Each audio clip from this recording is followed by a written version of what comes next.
Punching Up, a Nintendo podcast, is brought to you by you. If you want to learn how to support our show, go to patreon.com/laststandmedia.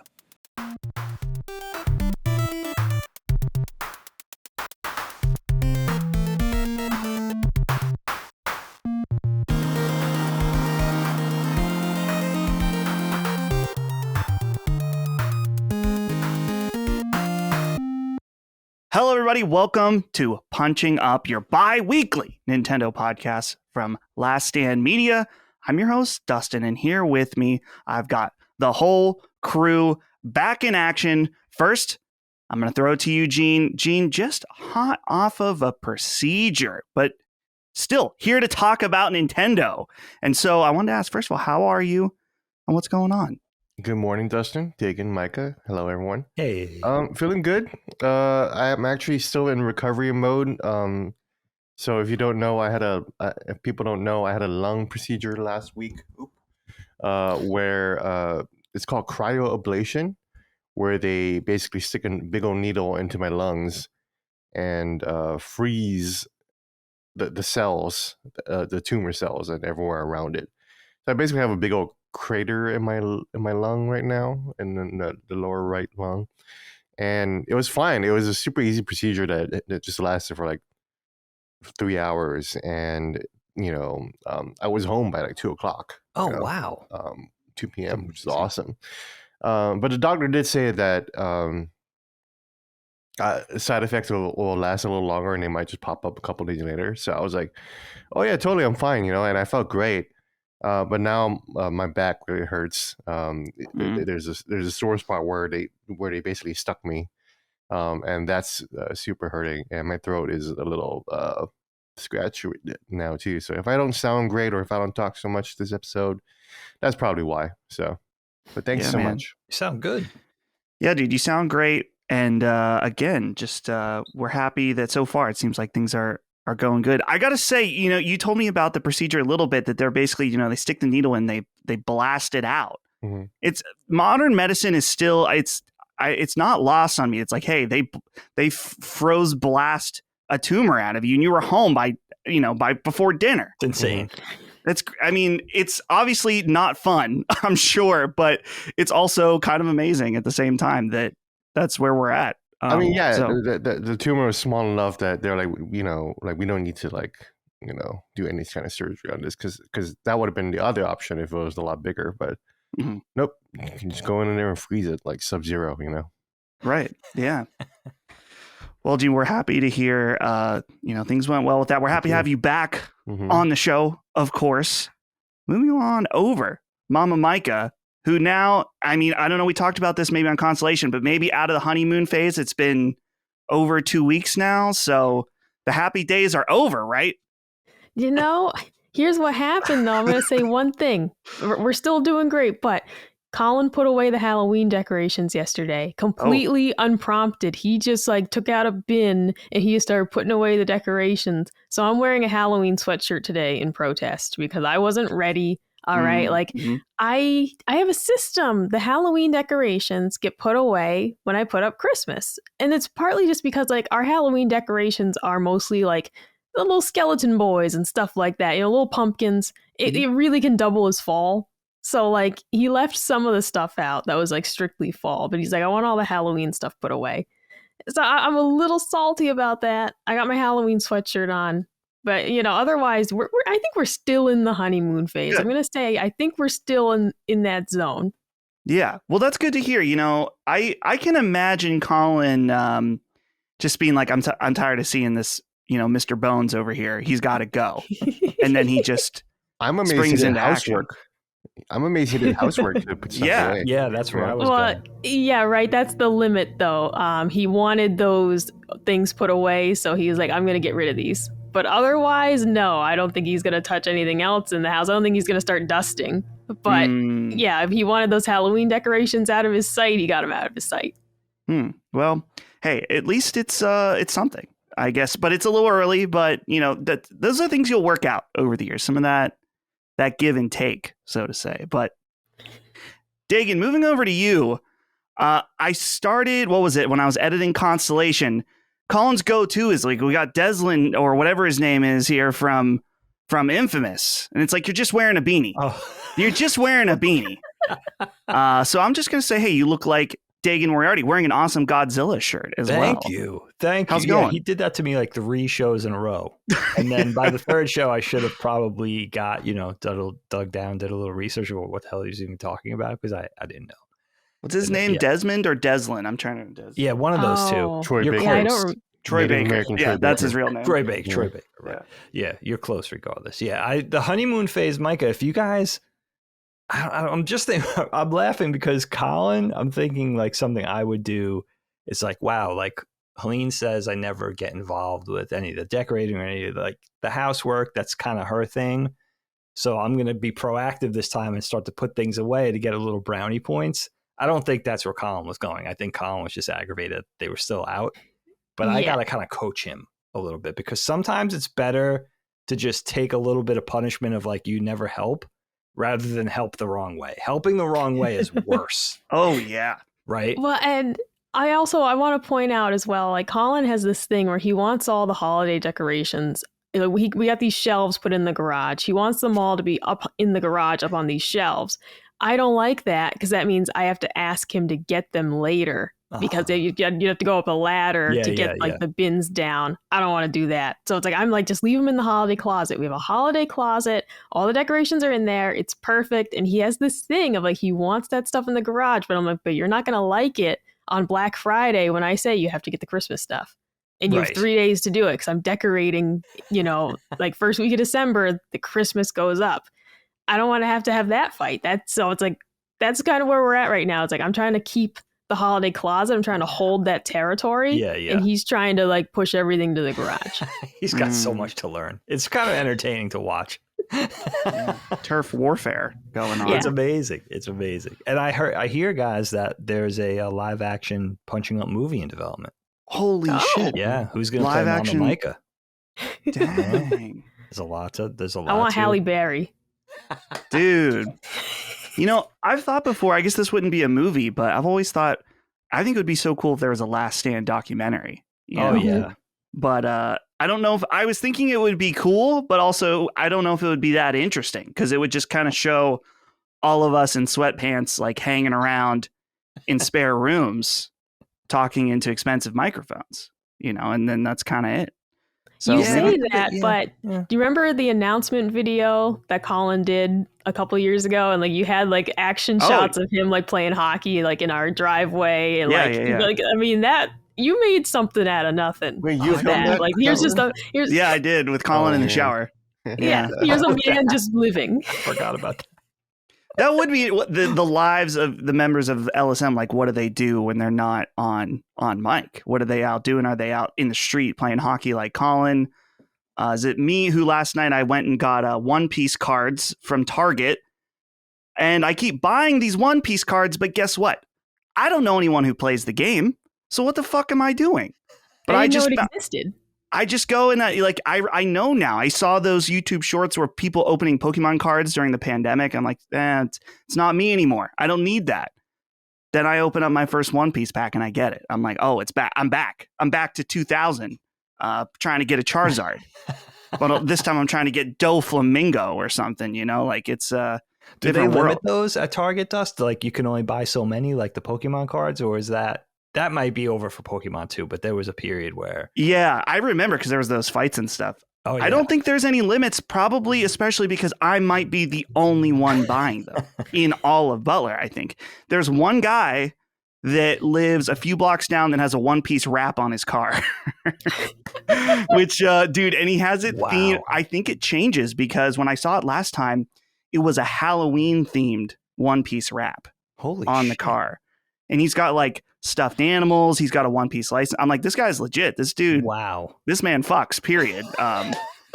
So I don't know. I don't want to meet this man, but I admire him from a distance, whatever he's doing. Anyway, this is Punching Up. Hold on 1 second. I have to get a little clarification. I don't want to go ahead. Please.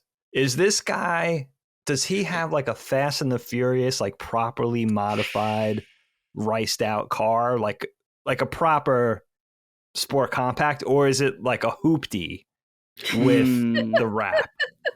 I want to say it's definitely not like super nice or anything. I think Okay. it's just kind of like I don't know if it's a Subaru. It's definitely a hatchback, Okay. but I wouldn't say it's souped up in any way. I mean, it's souped gotta up with see one this. piece if that's what you consider, cool. Just need But it. yeah, it's I love it's a funny thing to see that out and about. Yeah, I So want pictures. maybe look he is like a street racer of some kind, and that's like his his branding. He's I like it. the Either way, I Mugiwara like it. of the streets. So one day I'm gonna have to meet that guy at some point, but That's your people. sadly, it probably is. It probably is. Damn.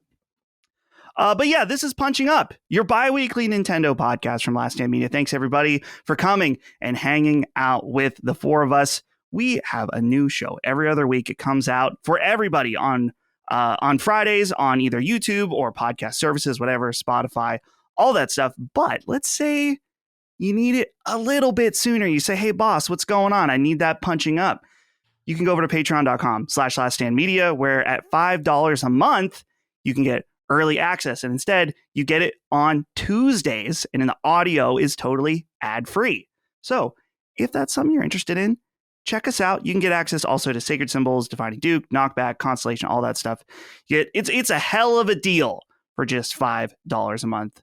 So just consider it. You don't have to, but we appreciate it. And then, of course, if you don't want to do that, if you still want to help us out, you can leave us reviews over on different podcast services or leave us comments and likes on YouTube. All that stuff is very helpful. And also, you can tell friends about the show. Just the good old word of mouth is always helpful.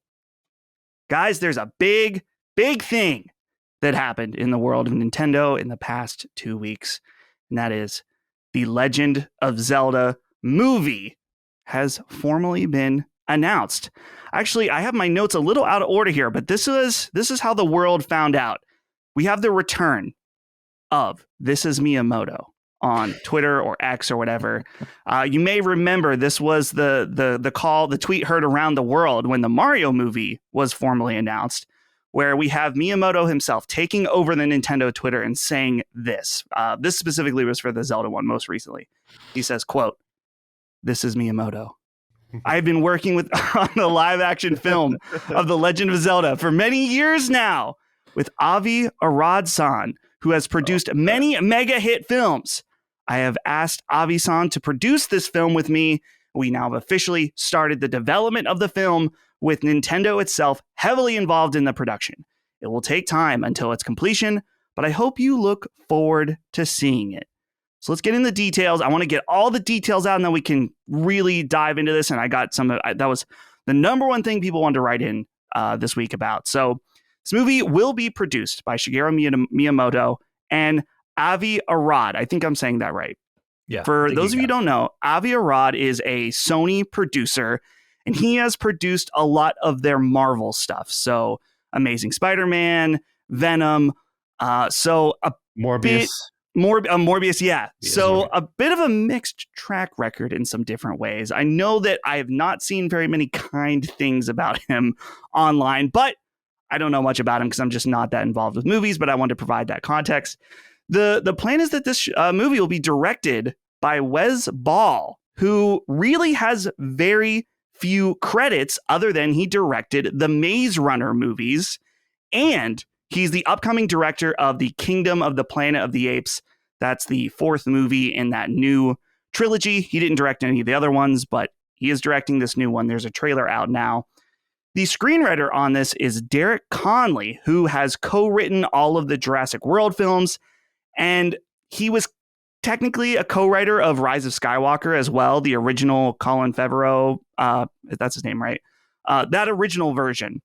He also wrote on Detective Pikachu, Kong Skull Island, so kind of a little bit all over the place. But again, there's that stink of Rise of Skywalker. The last really interesting thing about this, and this is one I think of the most shocking things of this announcement, other than it's a fucking live action Zelda movie, is it is being co-financed by Nintendo and Sony Pictures. And this is particularly interesting to me in that Nintendo has been in bed with Universal on many things. Saw the success of the Super Mario movie just recently, and that was through Universal with Illumination. But also Nintendo has theme parks with Universal. Yeah. So this is particularly interesting to me in that Universal makes live action movies.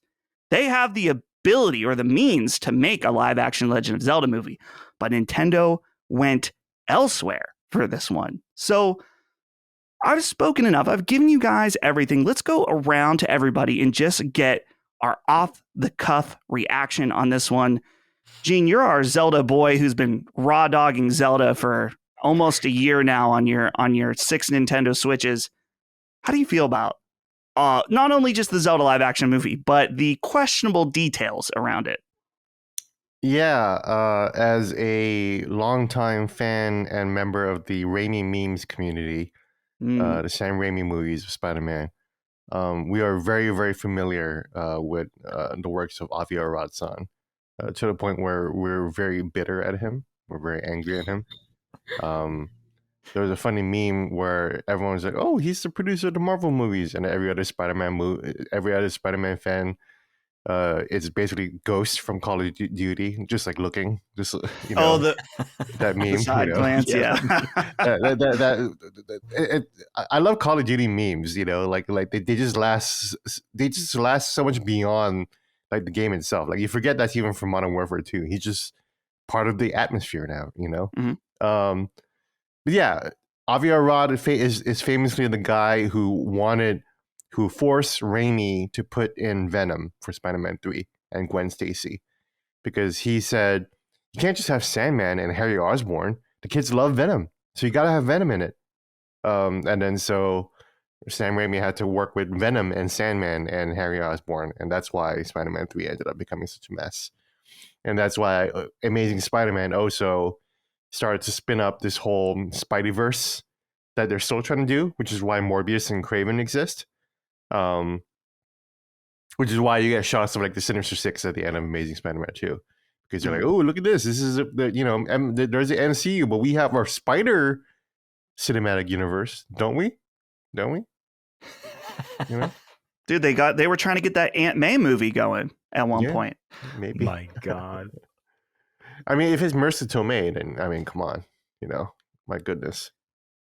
So Gene, is that no Marissa Tomei fans here, really? I have no idea.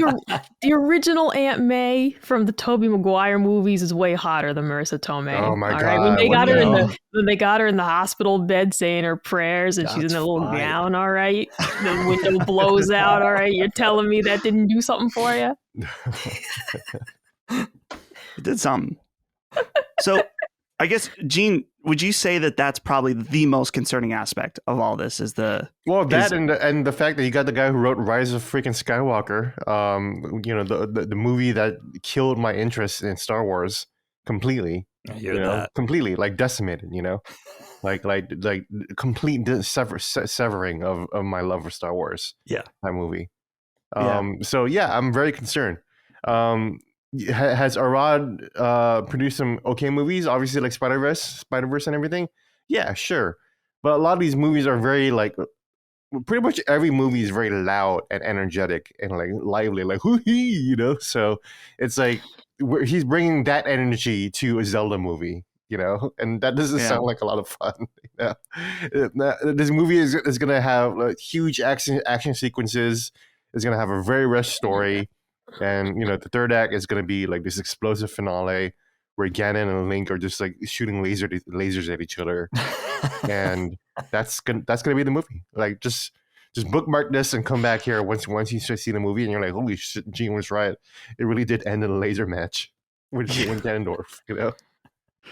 Dagan, obviously Zelda is very near and dear to your heart too, but I mean, particularly when I was reading this off and I was saying the screenwriter here, the Jurassic World series, which started high and then to my understanding just kind of totally dropped off. Rise of Skywalker, of course, as we were just saying, is maybe one of the most concerning aspects. But and then too, have you seen the Maze Runner movies? I saw the first one and thought it was good, but I didn't see any of the other ones. But I know people are not hot about that either. So how are you feeling overall? Yeah, I mean, Wes Ball is interesting, the director, because he's relatively young. He doesn't have that much under his belt yet. He's relatively unknown still. I think he's an interesting guy just in researching him because he had very auspicious beginnings. Like he won a Student Academy Award when he graduated from Florida State for a short film that he did. So had a very similar early trajectory to success, like a John Lasseter, Brian De Palma, Oliver Stone, like where they came out of the gate with an Academy Award before they even really did anything. And his short film, I think it's called A Work in Progress, is on YouTube. And it's a hybrid live action CG animated thing. Not sure when he graduated college, but I think he was born in 1980. So you could do the math. And it wasn't that long ago. And so, and you know what? That short film shows there's something in it. I won't spoil it, but there's something in it where I could see something about a vision for Zelda that could be interesting. But for me right now, I'm in the mourning period for a now dead dream of an animated Zelda. So basically you're telling us the CDI games is as good as it's ever going to get for animated Zelda. That's so sad. You know, so I need a little bit of time to mourn, but I think the live action confirmation is Nintendo casting a net for an older audience, you know, teenagers on up. They already have the kid audience secured. They have the Illumination thing with Mario. Now it's time to get, you know, cast a wider net in this very Breaking Bad-esque thing of like, we're in the empire business, which I feel like Nintendo's doing. And I think it's a miss. You know, I think it's kind of a loss in a way. Where's Gene? Did he? Gene might be going to the bathroom. I don't know. So he might just didn't want to interrupt. Good, keep going. Yeah, no worries. I think the animation thing is a weird thing to leave on the table with. Dig, do you mind if I read a question from the audience here? No, it fits not perfectly. at all. This is from Please. Ace. He brings this up. He says, "Hello, fellow Brick Fisters. Sure. Hope all is well.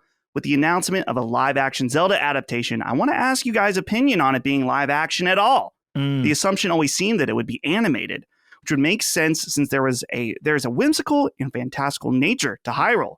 So my question is, can they translate the vibe and atmosphere of Zelda's universe into live action? Much love, Ace." And I kind of wonder this too. That's one of the main things I want to ask you, Dag, is that we were never going to get Studio Ghibli's Legend of Zelda. Obviously, that's the wet dream of all nerds everywhere. You see the images, the mock-ups people made. It was never going to happen. We were never going to get a movie even in that style by a different anime company. It was never going to happen. So our best bet was something in the line, you know, most likely CG, much like the Mario movie. But now even they're taking it a step further with live action. Do you think it's even possible, Dag? And as someone who is so closely, you know, your life is animated works, right? Yes, it really is, unfortunately. Does it pain you? Is this pain you as a person? You're like, this should be this, you know, this should be animated. Yeah. I mean, shelving the idea of proper made in Japan Eastern anime is a weird notion, not just with Ghibli, which would be obviously the dream and the perfect fit, but there's plenty of capable, you know, iconic anime studios that could have more than handled it, but also with just Western anime. I mean, look at Powerhouse Animation based in Austin, who does Castlevania. I mean, that might have been worth a shot for an animated film, and also with a bigger budget. It's not direct to TV. It's not direct to subscription. So that's a weird thing to sort of, I don't know, gloss over or kind of turn down in favor of live action. Live action fantasy can be done well. I mean, obviously, look at Peter Jackson's Lord of the Rings, look at Game of Thrones. It can be done. I think Zelda is a fussier thing to make work because of the legacy of the games and what do you make it? Do you make it modern so current kids will understand it? Do you make it based on the classic stuff? Do you do something that's a hybrid of everything? It's a weird mix. It can be done well in terms of live action and the current state of visual effects. I mean, people are more than capable of doing it. I just think not doing it animated is wrongheaded. But again, I think it's Nintendo going for the rest of everybody outside. Listen, like the super nerds like us, we're going to have our fannies in the seats for whatever it's going to be. right?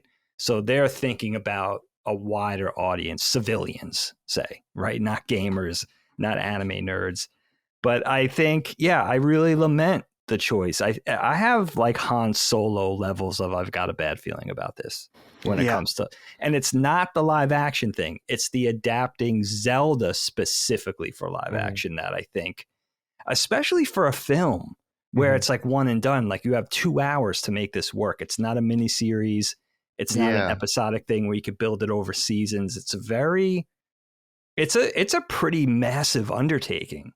And the Avi Arad guy is interesting because he has a spotty resume. I think of this, he did, helm or partly helm the Spider-Verse animated films, which are some of my favorites. And then X-Men and Marvel and Sony. And he had his hands in the live action Ghost in the Shell and all kinds of, he's the nerd culture super producer for some reason. Digging down a little deeper with this guy though, very interesting. He sits on the board of Production IG, which is one of the biggest anime studios. So he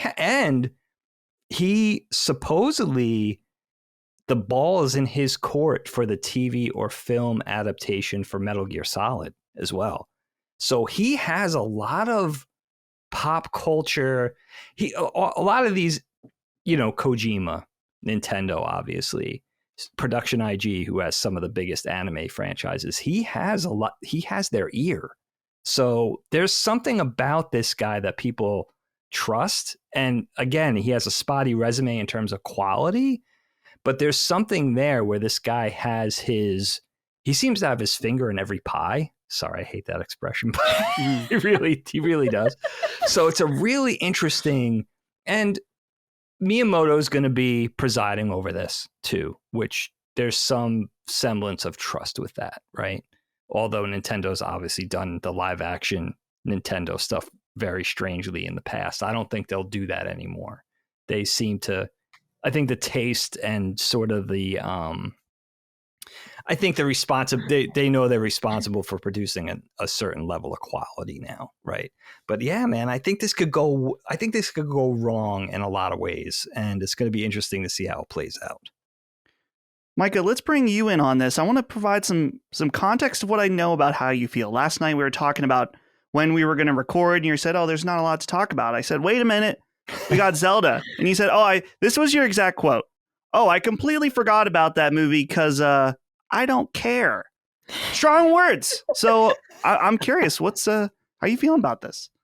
Yeah, this really was just, I saw the news and was like, oh, they're making a Zelda movie. And that was the extent of my thought about it, right? Just like, that's interesting. And I mean, I'm with you guys on, I'm surprised it's not animated, because as we'd spoken previously, we were kind of saying like, what style would they go with? Would they go with like Wind Waker, like, Majora's Mask and make it scary? Like, how would they actually approach this if it was animated? Now, knowing that it's going to be live action, I mean, they still have like some style choices in terms of like the clothing and like kind of how the world's going to be. Is it going to be kind of more like dark and Majora's Mask-ish, or is it going to be more lighthearted and colorful? But it's like, I don't know, man. I'll probably watch it out of like sheer curiosity. But like, I have to say, this Avi Arad man, he was one of the producers for one of my all-time favorite movies, which is Fantastic Four: Rise of the Silver Surfer. Oh, I never saw So, I got a lot of faith in him. I think it'll be fine. And I mean, people knocking on these Spider-Man movies, of which I loved them all. So I like them too. So, they're okay. The way they try to tie everything together was stupid, but the movies themselves they were okay. Yeah. So I don't know. In terms of like judging someone's ability to make a movie, I'm like the last person who should do that. But I am genuinely surprised that this is going to be live action. I'm super curious about who's going to be cast in this. Like that could be such a minefield. I have a casting related question we will get to. Oh. I want to ask Gene, I want to throw another question to you. Just the idea of this being with Sony is something that a lot of people are looking at, mainly just in that obviously Sony's a very big company. They are not just PlayStation, but specifically PlayStation and Nintendo have very bad blood for many, many years, and it has never really truly gone away. I mean, it's basically they don't acknowledge each other, and there would never be any idea of them working together, just because of the whole, the Nintendo PlayStation business getting embarrassed by them and stuff like. And that's what really Nintendo created the PlayStation. They created the situation which gave us the PlayStation. So, but specifically, we're talking about Sony Pictures right now, and the thing that just keeps coming back to me, I'm like, dude, they are in not just millions, billions of dollars intermixing between them and Universal right now, between parks and the Mario movie and what I'm sure will be sequels with Illumination. So I was very intrigued by this choice to go somewhere else. Do you think there's something to read into this? I don't know. I think it might actually be the pull of Avi Arad-san. Like, you see how he's able to have like the infinity stones of nerddom, into his pocket, right? So it really does seem like that he has some kind of silver tongue to draw people in. That's really the extent of my thoughts on it. Going back to the movie, people always wonder what story will they adapt. Are we going to talk about that later, or can I talk about it now? No, go ahead. Yeah, I only have two kind of silly questions, so we can really go wherever we want in terms of serious stuff. Yeah. The people, you wonder which story is it going to be, and then most people's minds go to Ocarina of Time, because that's like kind of the first in the timeline. That's the most iconic game, and it has a pretty good structure, right? But you think about how long Ocarina of Time is and how much stuff happens in that game, Yeah. Like, you start out as a child, and then you become an adult, and you're going to fit all that into one movie. Would it be a trilogy of Ocarina of Time? I don't know. That could be interesting. Or you could just actually do the first game, where you just Link wandering around and finding pieces of Triforce. I like and that's the context that you start the movie in, where it's like, oh, this guy is exploring the land, and we find out the land. We learn more about the land, about Moblins, and about Death Mountain through him as he's walking through, and he's finding the Triforce, and then you find Ganondorf at the end, and then you rescue the princess. Very simple story. I love that. I think that could work, right? I think that structure could be something that could be interesting and magical and whimsical, and really captures like the audience's curiosity. I don't know. Yeah, especially if you're planting seeds for like a ZCU, right? Like, that's a nice beginning, and you could go somewhat in order without confusing people like they did with the games over so many years. That's the thing about Zelda. Like, I just feel like it was always a reimagining, a graphical reimagining, a stylistic reimagining. It's just the kind of like the same three characters in a new situation. What if the whole series is kind of, I know there's a proper timeline now, and it's kind of vetted by Nintendo, but it always seemed like a what if. Yeah. Everything was each iteration was a what if. I love that start in the beginning, and it does feel like this Arad guy is the human like olive branch, like he's the mediator. I think he also presided over the Uncharted movie. So right. I believe so. Yeah. There is some sort of thing where he's like the salve. If it's time for Sony and Nintendo to make nice, this guy's kind of in the center of that, which is pretty fascinating because it's been a long time. I like Gene saying this guy's like the silver tongue.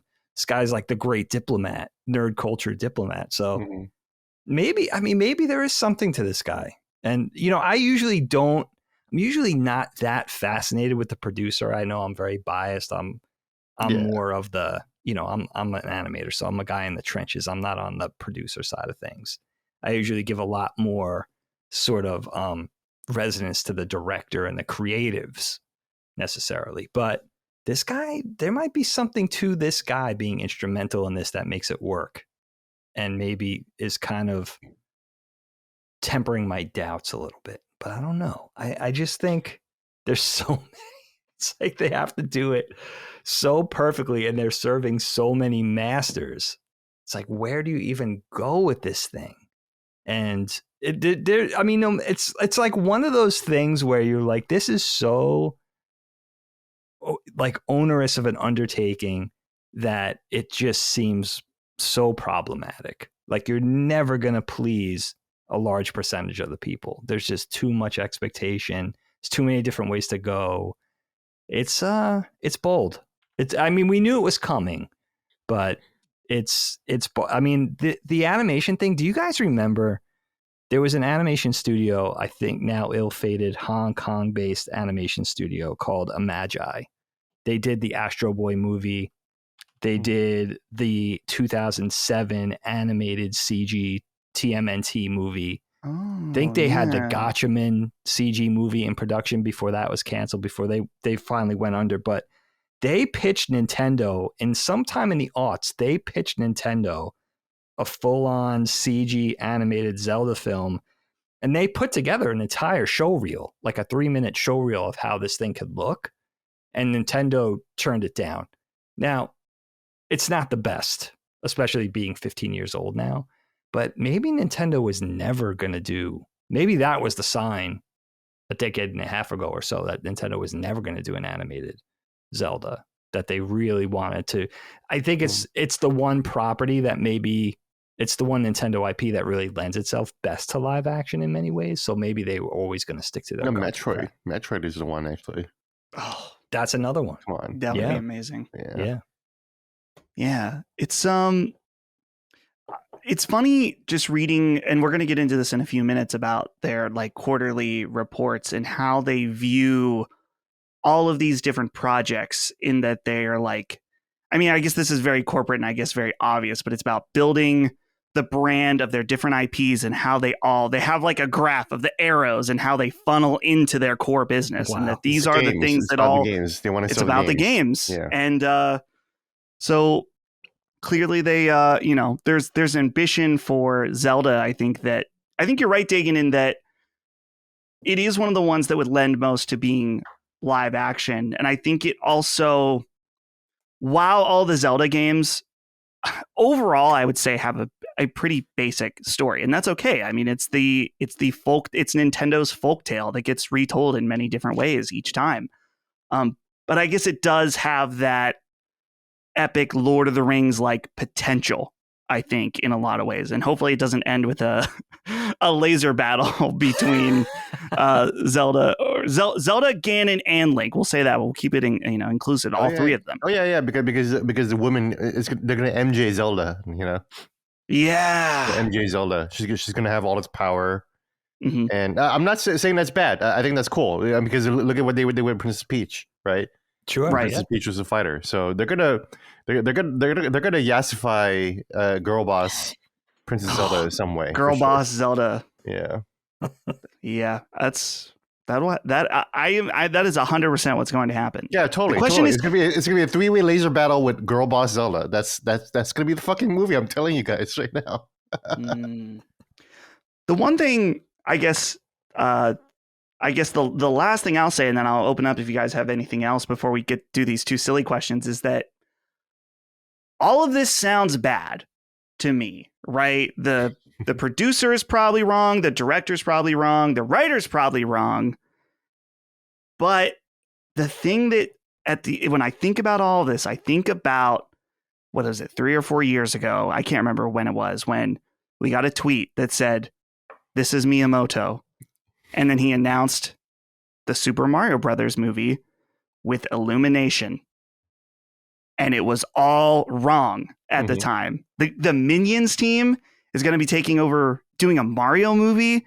This is going to be horrible. This is going to be, they're going to turn, it's going to be cringe, cheesy humor the whole time. They're going to have no respect for the IP or anything. And then it was the opposite, like almost completely. I mean, there was a little bit of Illumination in there for sure at the beginning, but overall, the amount of respect and the way that they shepherded the IP and stuff was just, honestly, I think that the best possible outcome for a kids movie that is Mario animated, So I was totally wrong about that. I think that the circumstances seem a little more dire than that, than with just Illumination, with how many factors that could go wrong with this. But, last time Miyamoto declared this is Miyamoto, he was making the right decision. He did the right thing. Every time he does that, I think about Walter Breen in Half-Life 2. if you guys know Half-Life 2, right? At the beginning, where he's like, "This is City 17." Yeah, this is Yeah. City 17. I just imagine like TV, like in Times Square. This is Miyamoto. You know? Yeah. He's got a special announcement. Yeah. Before we do these questions, does anyone have any other parting thoughts about this? I'm rooting for it. I don't want to sound too negative. I'm not rooting for this to fail. And I think you're right, Dust. I think Miyamoto at the center of this, like him running the show, him having final cut, him presiding over the entire affair gives me, that makes me somewhat optimistic for sure. I think I think it's going to be tough. I think he's up to the task. I also think there's older people like me and Gene who we've been around for the Nintendo attempts at television and movies that were bad. But I got to say, I'm not sure. I'm uneducated what the culture looked like at Nintendo in the 80s and 90s for them actually shepherding these properties that were aside from the games. Like, I imagine that Miyamoto was largely entrenched in just making the games at that time, and they didn't really have anybody that was from Nintendo that were overseeing. So in the Captain Lou Albano Mario period, right? As kind of nostalgic as that is now, it's weird. Like Dennis Hopper playing Bowser in the Mario movie. It's strange, right? So I don't think we have this kind of knee-jerk reaction where we're like, oh my God, this is going to be terrible type thing, because we remember that stuff. But I think this is a whole new Nintendo who's really properly trying to build out an entertainment business, with the game, beyond the games, the theme parks, now the films. They will inevitably get into TV. We'll talk about that later with my little game segment. So it's a much different thing than it was 20 years ago, 30 years ago. But you do get that flop sweat where it's like, oh my God, this is going to be awful. And look what not only that, but they allowed those horrendous CDI games. We look back, thank God we have them because they're hilarious. But there was a period in time where Nintendo was a lot more loosey-goosey with their IP. I don't think that is 2023 Nintendo. But there is something funny about thinking that it could be weird again, Yeah. Absolutely. So let's if there's no other final thoughts. I have one thought. One thought. You got to put some more respect on the minions. All right. Oh, I no. love the minions. I I can't believe the slander that listen, I'm hearing against the minions. Okay. Minions are a copy of the Servbot from Mega Man Legends, only worse. Okay. They are very Servbot. Well, they are the Servbots. They're little minions that are little yellow dudes. Yeah, they look like that are silly, dudes. Only not as annoying. I've thought this for years. When I saw the minions, I'm like, holy shit, that's the Servbots. That's like Tron Bond's Servbots from Mega Man Legends. Tron Bond.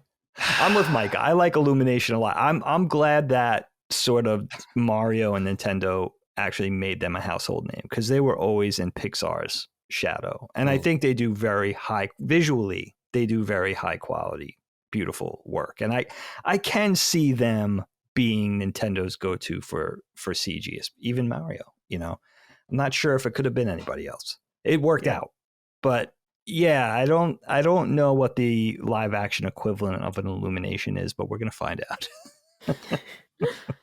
Let's get into this question here from Rion Williams. It says, hey guys, can we get your picks as to who you would cast in the upcoming Zelda movie? Thanks. Micah, my first thought, I've been going back, digging deep on YouTube and watching Filthy Frank videos. I'm thinking Filthy Frank is Tingle. Instead of the pink suit, he could wear the green suit. But Micah, you immediately brought up casting. So do you have anyone in mind here? See, it's funny that you say that, because Tingle was my first thought, but I immediately went Kevin Hart, because I'm just thinking not what I would want, but what will they do? What will they do? It's either going to be Kevin Hart or Ken Jeong. Either one of them would be that could work. I love that. If I'm thinking, and I'm thinking the Sony element, right? We're gonna have like Zendaya as like the lead Gerudo woman, I mean, maybe we get, now here's where we got like, maybe they throw in like the Gorons, right? are we gonna go silly with that, or are we The gonna go Rock like as Dave Go- Batista? as Goron, The Rock. Dude, Well, The that's the thing, Rock right? Are we as gonna The go like Rock. That would be good. Batista That and would be like The good, wouldn't it? Rock, or are they gonna go a little more silly with it? There's options here, I feel like I but gotta like yeah, tweet my that. casting, like who would I want as Link? Like who do I think they'd actually? Like the joke about it being Tom Holland, and it's like, what if it was though? Oh, Like, what if it really was though? It's not what I'd prefer. You know, I would maybe get who's the actor? I'm going to Google this, the actor from The Rookie that like we wanted him to be Nathan Drake instead originally. What's that guy's name? It was like Nathan Fillion or Nathan something. Fillion. oh, right. Yeah, all right. He's a little old, but he's got Yeah. the spirit. So, you know, if I'm thinking like who I believe they actually would cast, Kevin Hart is like a lock for Tingle, and I bet my life on that. I want Steve Harvey as Ganon, like hands down. Steve Harvey is Ganon. Damn. Okay. That'd Really? be fantastic. Just Interesting. picture, imagine Ganon, but with the sass of a black dad. All right, like just imagine that. Like that's kind of where my mind's going with it, but it's also why I wonder like how this is gonna work live action, because like if they pick the wrong person, like it's just gonna be weird, and all my picks would be very weird. Yeah. You mentioned Tom Holland. I gotta say, here's the thing. Obviously, that's the meme right off the bat. And Tom Holland was Nathan Drake. But let's say that didn't happen. I think Tom Holland makes more sense as Link than as Nathan Drake. I think so. You know? I'd say that. That's a good bit of casting. If it was him, yes, it would be the meme. It's like, oh, he's another video game character. But I think it would be more in line. But you can't undo the Drake thing at this point, which But he was also, all right. you got Elijah Wood still looks really young. That guy hasn't aged a day, You so like can't. he could work. Stop it. I mean, I'm he just already is saying half it. Like Link. he looks fantastic for his age. I really think he could does. pass for like you could take him as far back as Wind Waker Link, and I'd still buy it. You know, I just shave his face. That guy looks 12. So you know, you throw him in there. He's got the fantasy, you know, aspect to him already. Oh my god, I kind of love that idea because it's so like he's Frodo and Link. It's kind of And then hilarious. we get Sean Astin voicing, you know, one of the Gorons. Like what we really just need is the Lord of the Rings cast, you know, those who are still with Oh us, my and put God. them into these various roles. Liv Tyler as Princess Zelda. Mm. That could work. That could work. She's a I good was- elf. I was thinking, the girl, what's her name? I can't remember her name. The girl that was Princess Peach, the voice of Peach. Oh, Anya Anya Taylor-Joy. Taylor-Joy. She'd be Yeah. good. She would be a great. That's the thing is, I think I can equally see her as you know, the voice of Peach and being a great Zelda. Yeah, I think she would be fantastic. You guys are good at this. Yeah. Please no Timothy Chalamet and please no Finn Wolfhard. That's all. Let's just Yeah. start with it's too much. Timothy Chalamet is great. It's too much. Like it's Chalamet overload at this point. And I know they're thinking it. I know you're thinking it right now, Nintendo. Stop it. I was thinking yes, it. he's handsome. I was thinking it. Yes, he's smart. Were you thinking it? Mm-hmm. I think I listen, they're not going to do this, but I love a world where they have the restraint to not do any stunt casting. Like, did they really? The Mario movie came out great. To. It's fucking Mario. You don't need celebrity voice cast to put fannies in the seat. You just don't need it. And I love a world where they go off Broadway and just find really good actors. Mm-hmm. It's just totally unknowns. It's not going to happen. This is the Dagon dream. But, you know, if you could just go and find people that don't make us think of something else. I want to be immersed in Zelda. I don't want to look at an actor. Like I like Micah's, I don't mean to talk out of both sides of my mouth, but I love Micah's idea for Steve Harvey. That's awesome. Mm. But at the same time, I don't want to be taken out of the Zelda world. I love the idea of stunt casting because it's hilarious, but just give me just unknowns. Just unknowns. You know, I don't want any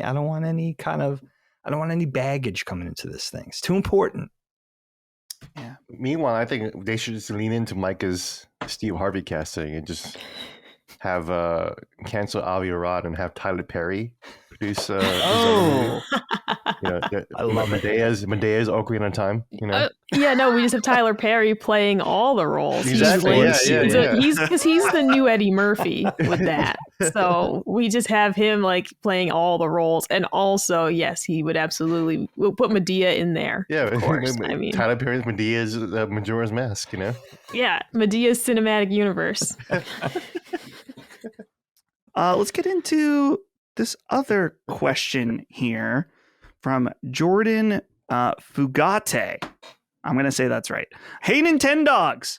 I'm sure the announcement of the live-action Zelda movie is going to be a hot topic for the podcast. It is.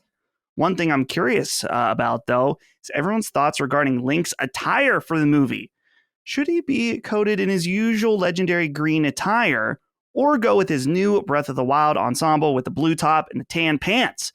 Or perhaps maybe even wear both at different points in the movie. Curious to hear what you all think, and keep killing the Nintendo-centric discussions. So that was a good question. Link has had many outfits and designs, and most notably a very different design starting in Breath of the Wild. Gene, team green or team blue? I can see it being both ways. I can see if they did go the Breath of the Wild route, kind of doing the first Zelda where he's just wandering around, then I could see it. I could see it starting out with the blue outfit and then ending with a whole shebang with the finale, and he appears in green outfit, and then that's gonna be like the crowd pleaser moment. That's gonna be the moment that you see on YouTube audience reactions when Link comes out with his fucking green clothes. Yeah.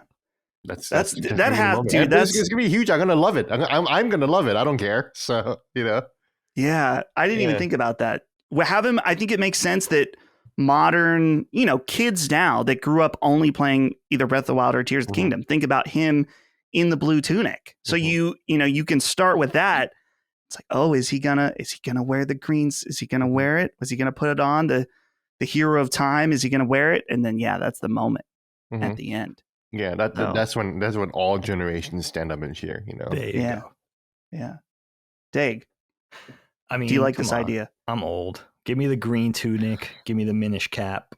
I just need to see it. Yeah, that's going to be that Kevin Smith reaction video where he's just crying, type of thing. But what's interesting? Like modern day Switch Zelda, like modern contemporary Switch Link, is kind of iconic now.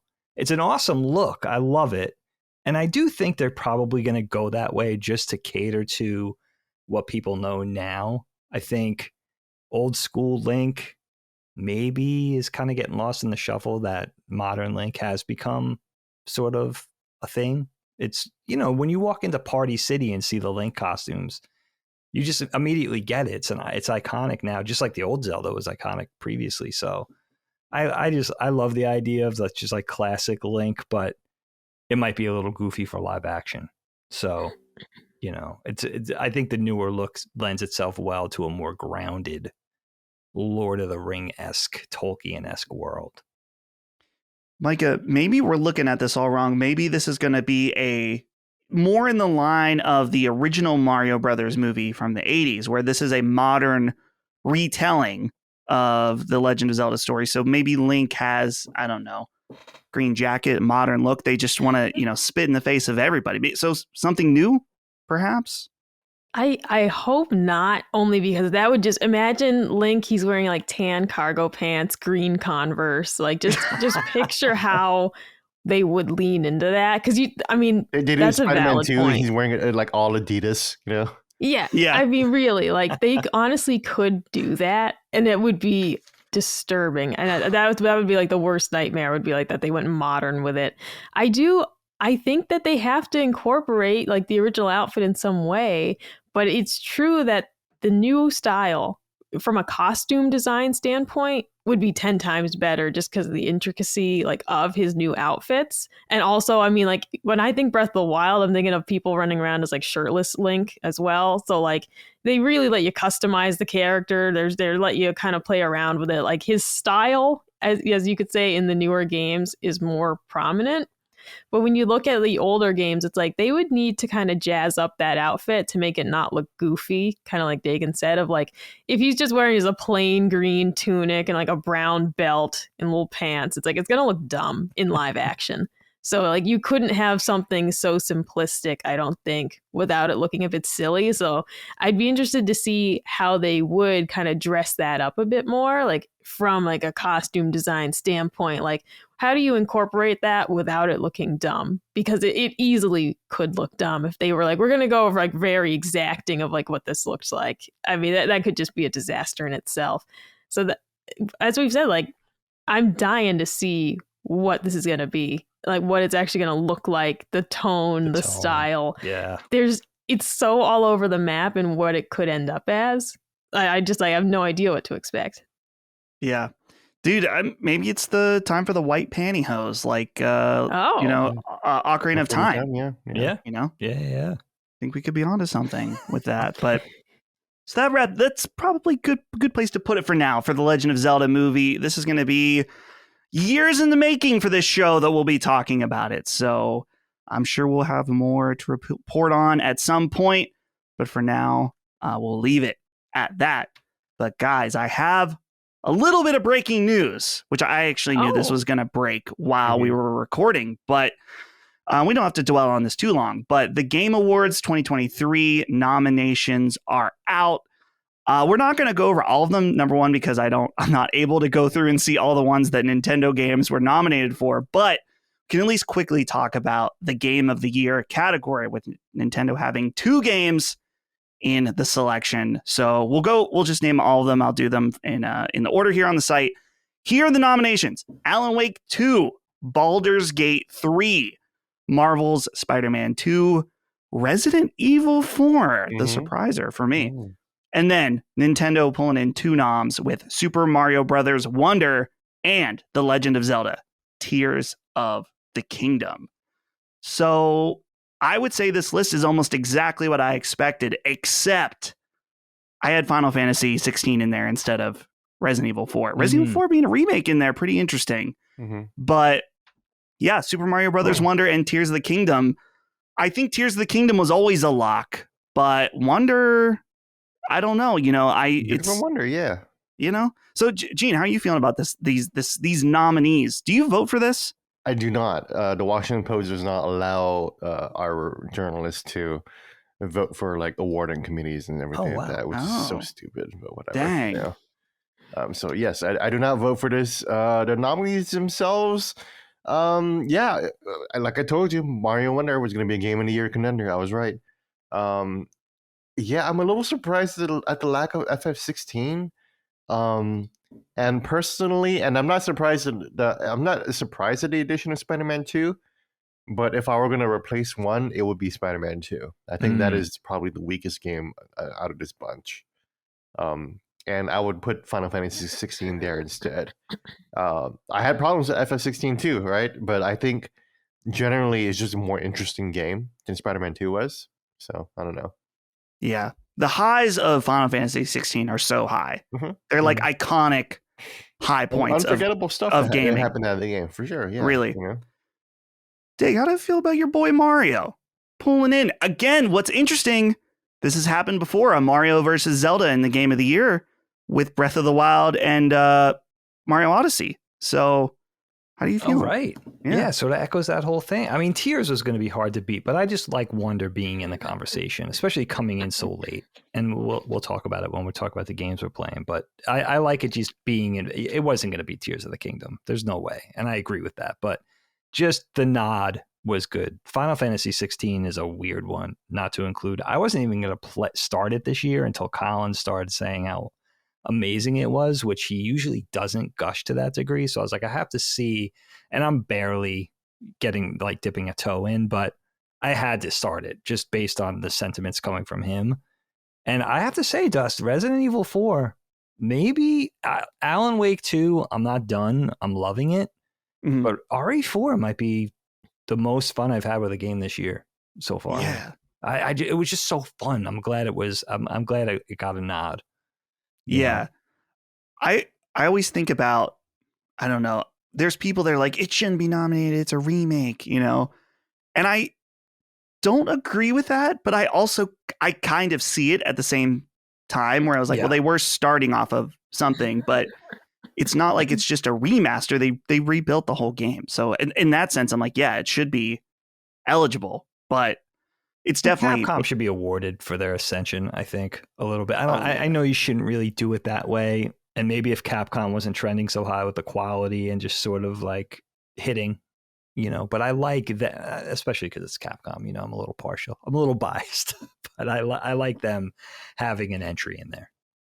Micah, I'm sad to say none of the, Busta Fellows. I don't know if that's one of your visual novels that you like, or none of that seemed to make the list this year. But how do you feel about this list? Is it I was looking at this. I'm like, I don't know if any of these are Micah games, really. I mean, they they could be, but they're not. Yeah. Like, I mean, Mario Brothers Wonder, obviously I'm playing that, we'll talk about that more later. But no, Spider-Man, didn't play it, didn't want to play it. Resident Evil, too scary. Like Alan Wake, interested in, but probably not going to play. No, this is not a list for me. Where's Pikmin 4? Oh, all right. Where's Fire Emblem Engage? Where are my favorite games of the year? But no, I never really expect my favorites to be on the list, except for like the blockbuster games like Red Dead 2, obviously. Like, aside from things like that, which I enjoy, like once I, all my shooters and everything, the weirdo games that I play, like, my previous game of the year being like Triangle Strategy. yeah. And it's like nobody else gave a shit about that. But no, this list is, it's at least pretty diverse, right? I mean, you've got horror titles on there. You got Baldur's Gate. You have a Spider-Man game. I'm at least happy to see that these games are all very unique. And yeah, once again, the mashup of the Titans, between Mario and Zelda. This is a truly interesting list just from the standpoint of, I feel like it could go so many different ways. I don't feel like Zelda is a deadlock for this when you put it up against some of these other titles, just because they're all so different. So Right. Are these really Micah games? No. But I am very interested to see like who actually is going to win out of all this. Like, that's quite the list. I do have some good news in that I quickly checked. Pikmin 4 nominated for Best Family Game. Mm. Well, all right. Okay. So all right, I'll take that. They've got at least that. They maybe have more too, but the website is barely working right now. Yeah. It took several tries for me just to get to it now. Yeah, I wanted to see who was nominated for Best Content Creator. I was hoping to see Punching Up there potentially, but they haven't reached out to us. I had no forewarning, but I don't know. It's just not loading right now. Oh, dang it. Yeah, we're not on here. Next year. We're not on here. They've got Iron Moose on here. Or Iron Mouse. And a bunch of people I don't know. People make I games. actually I only don't know know what that Iron is. Mouse. Oh, Everyone else, People Make Games. I think I've heard of that. Quack Kitty? Screen? Don't know 'em. I don't. We're out of touch, guys. Clearly. I'm out of touch, at least. Imagine if Okay. Dustin gets content creator of the award especially after his whole recent controversy and everything. I think they would give me the award and then they apologize, saying, "Sorry, we didn't vet. We didn't vet Dustin. We should have Furman." vetted Dustin. Sorry, everyone. Yeah. It just keeps going higher and higher, like upper echelons of society. They're giving Biden is giving me the presidential medal. Exactly. Yeah. And you then get he's the like, Medal "Oh, of Honor, and then he just walks away. He doesn't even say anything. So. Dustin gets like an Oscar, and then like Will Smith goes on and fucking slaps him. Yeah, yeah. Damn. Well, hey, at least I'm, at least it would be some recognition, I guess, at some point. Yeah, but moving on up, man. Moving on up. let's get into some of the actual news, guys. And as I alluded to earlier, Nintendo had their quarterly reports. And this was fun for me because I actually went in, as I was saying, and I looked at the document they put out, which is like the PowerPoint or whatever, where they go into all of this stuff. So I'm going to hit you guys with a lot of numbers real quick, and then we can kind of break down some of the stuff because some of it is just kind of, I guess, expected. But there was, what I was most surprised by is what I was saying earlier, how Nintendo was really detailing their angle on these things. So first of all, Super Mario Bros. Wonder, of course, just nominated for Game of the Year at the Game Awards, is now considered the fastest selling Super Mario game of all time. 4.3 million units in 2 weeks. And that comes across too with the Nintendo Switch. now having sold 132.46 million units as of September 30th. So that's a big number, but where does it sit in the context of other consoles? First of all, it's the second best Nintendo console or product, whatever hardware, only being surpassed by the Nintendo DS. So the Nintendo DS is currently at 154 million units. So quite a bit still to go. Yeah. But wow. And then in terms of all gaming systems, platforms, whatever, it is the third best overall. If it wants to be number one, it's got to be PlayStation 2 at 155 million units. That's a high bar. Yeah. And the other thing, too, about the Switch, obviously these numbers are great, but software, man, they are selling quite a bit of software at 1.133 billion units of software. That includes, their own first party. That includes anything they sell. Right. They've sold over $1 billion. So quite a bit of stuff sold in the store. The last thing I want to detail is that they made a really big point to talk about Pikmin 4. Pikmin 4 has sold 2.5 million units as of October 31st. And in the report, they said this: it surpassed the lifetime cumulative sell-through of all Pikmin titles, and quickly becoming one of the best-selling titles in the series. Wow. And so they made a big point to talk about how there was an initiative by Nintendo to, quote, foster interest in Pikmin, which is basically a fancy word of saying marketing. But it was cool to see how they were like, we did Pikmin Bloom.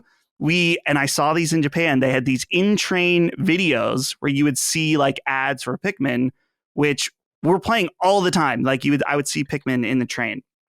And then doing Pikmin 1 and 2 on Switch, and also a greater emphasis on merchandise.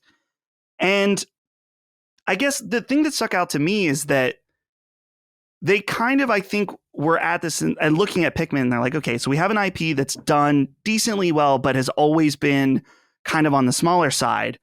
What can we do to kind of massage this? As one of the other main points they made is that how Switch in general makes IPs way bigger for them. They went and detailed like, Zelda series and how much it sold on previous consoles versus the Switch. Mario, how it sold on previous consoles versus the Switch. And basically, and I'm sure that's true to some extent also with Metroid, that it's just the Switch is a powerhouse for Nintendo IP. And this goes back to earlier when they were talking about the movie aspect, is that the way they view this is that all these things around it, whether it's merchandise, movies, theme parks, all this stuff flows into their core business, which is hardware and software, where they really probably are able to make the most amount of money. So I hate you guys with a lot of information, but Micah, I'll throw this to you. The Switch, we're still looking at the third best overall system. Do you think it can have some staying power with a new system on the horizon to maybe get at least second or hell, even first, maybe? It seems like a lot to get within just another year, but it is of like, when I'm thinking right now for this upcoming Christmas is approaching rapidly. You're going to have tons of kids who actually don't have a Switch yet. You're going to have kids who want the new Mario game. It's like there is going to be an entire, like swath of families who are getting their first Switch this year because their kids are finally old enough for it. They're finally taking interest in video games. In my head, while I say like, who doesn't have a Switch? As I mentioned on another show, it's like my sister got her first Switch this year.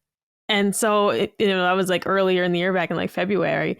But it was like, yeah, there are still going to be plenty of people who don't actually have one yet. Do I think it can make it all the way up to like the DS numbers? I don't know. I feel like they maybe are running out of time for that when there's enough people in the like fan base who know that a new system's coming.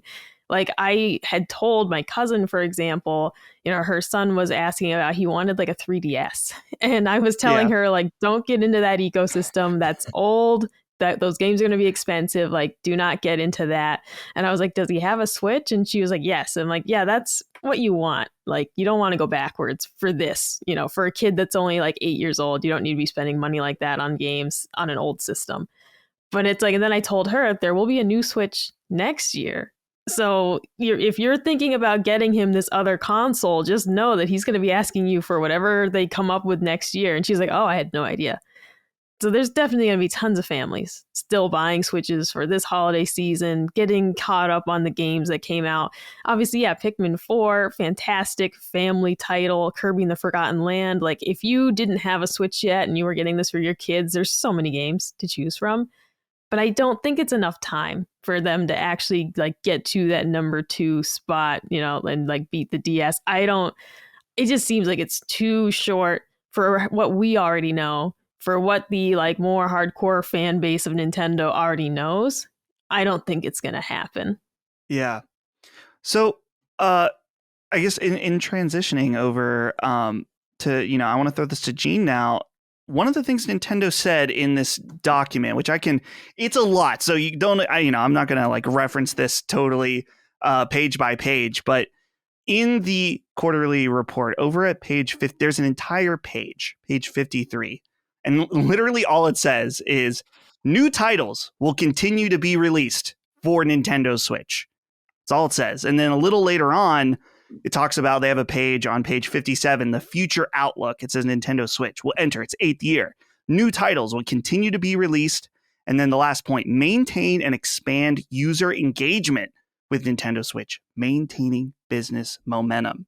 So I think Nintendo is in a not dicey, but they have all this momentum with Switch 8 years in. This thing is old as fuck at this point in terms of its technical power, but it's still, I mean, the power level of the Switch is deficient, but its power level in terms of its staying ability and continuing to sell is insane.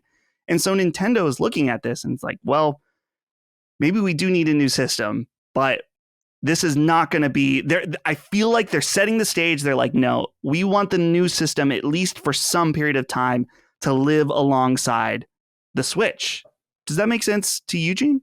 Yeah, I think that, yeah, obviously hitting 155 million is going to be a tall order for the Switch. Yeah. I still think that it's possible to hit it if the new Switch comes out, it's backwards compatible, but then you see a huge price drop for the old Switch. You know, imagine being able to get the OLED model for only $200 and how well that will sell, you know? Yeah. And knowing that you're building a library towards the next Switch, you know, makes sense to totally just buy an OLED Switch right now anyways. Why not, you know? Get that little upgrade for much, much cheaper. Maybe $250, you know? Because this is Nintendo we're talking about. I don't think they're going to mark out that much. But they could, because that's how the DS sold so much. That it saw a massive price drop, right? 8 years in, you can easily drop the Switch. They've already made the profit off of it. Come on, you know?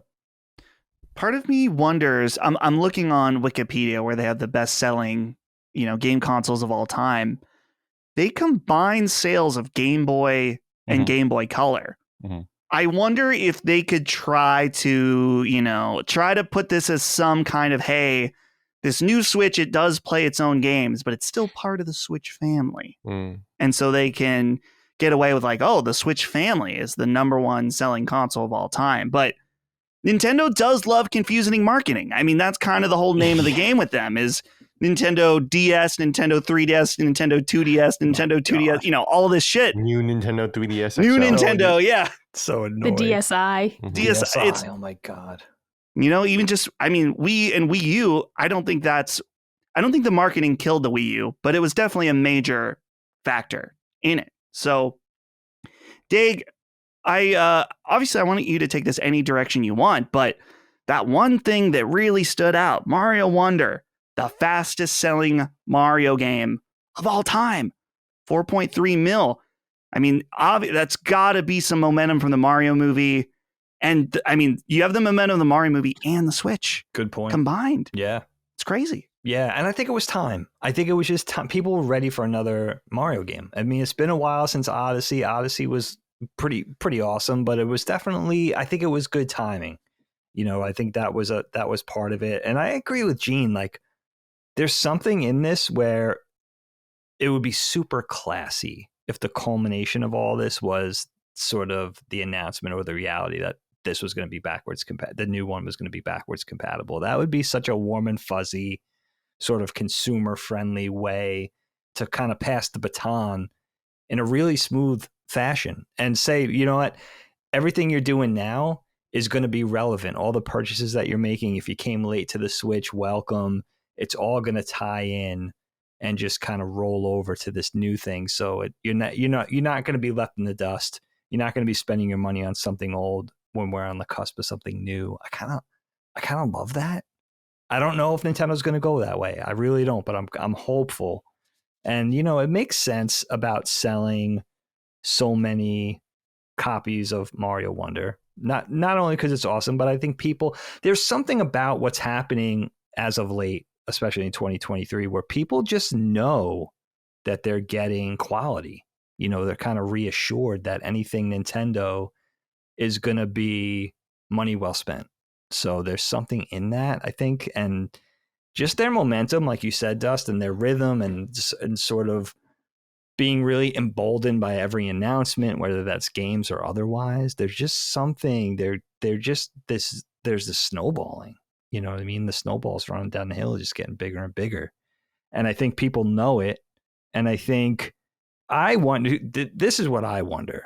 Every time a game comes out, like an epic, can't miss water cooler talk game, like Tears, like Mario Wonder, I wonder each time one of those things come out and people resist, like, oh, I'm not going to buy a Switch. And then the next thing comes out. So I wonder how many Switches Mario Wonder sold, because I bet it's quite a few where it's just like, I can't miss this. Like I don't mind missing Zelda, but I'm not going to miss a mainline Mario game, So it's, I don't know. There's something very calculated, but very intelligent about their timing this year. It's kind of a masterclass in how to do this. And again, like you said, Dustin, it's all to drive people back to the games, to the bottom line, to the core business. I mean, I see that from my perspective, working in entertainment for places like Nickelodeon, where everything we do for the YouTube channel, everything we do that's an offshoot, is still to drive people back to the cable network.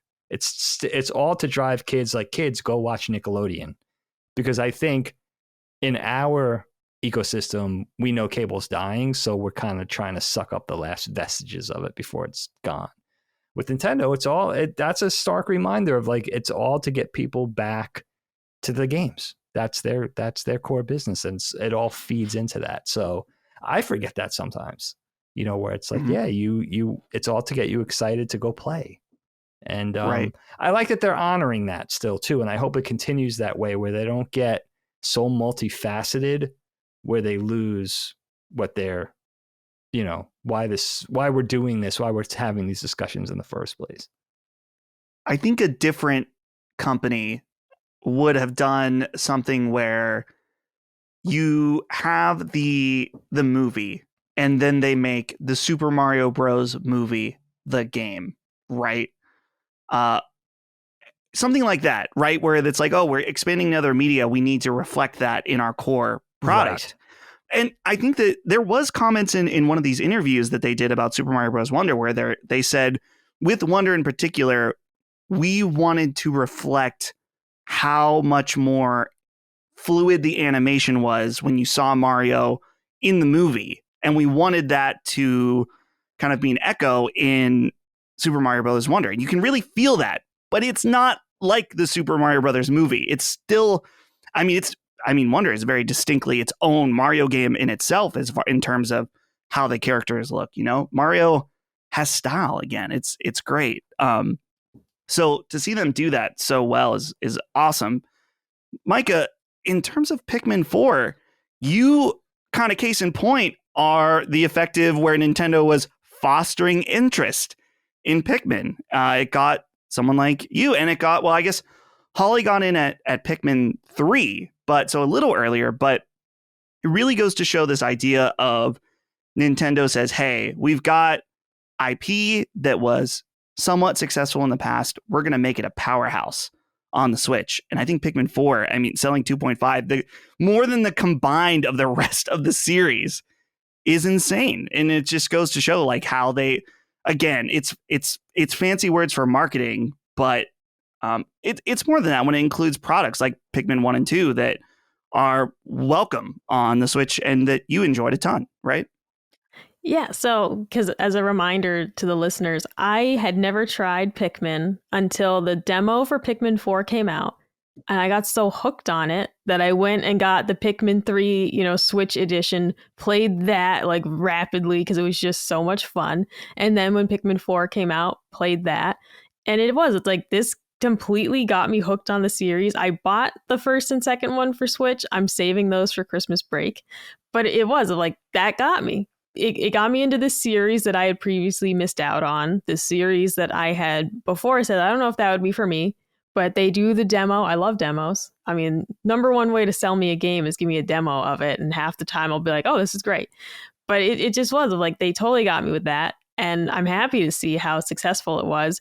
You can also definitely tell that Pikmin 4 was geared a little bit more towards younger players. And I just say that because like the tutorial was much more involved than like Pikmin 3, for example. And they also did just do things like they made it very cute. I feel like the game is a little bit easier. And it also was a little less stressful. Like Pikmin 3, the little astronauts are constantly worrying about running out of food. And they say it like every day, like, I hope we have enough food. And I'm like, this is pretty stressful for what's an appropriate game. I'm not going to call it a children's game, but what's an appropriate game. And every day you're like lamenting that you're running low on supplies and food. And so things like that in, Pikmin 4 were made a little more friendly. And like the Dondori battles, for example, very colorful, fun, lighthearted. It is a little bit of a different vibe. I feel like maybe they made it a little too easy in some aspects, but it clearly was successful. And this makes me hope that we'll have a Pikmin 5 and it won't be, several years away. This makes me hope that we'll have a Pikmin 5 within the next couple of years and that they'll continue kind of trying to capitalize on this. Maybe then we get the Pikmin movie. I mean, there you go. And that would be, if that's live action though, like we're gonna have a problem because that's not gonna work. No. But that they really could expand into so many different avenues. Now they're going for this whole like cinematic thing. I mean, a Pikmin movie, it's got minions all over it. That could work. Oh, yeah. Don't say that. Don't combine those things, please.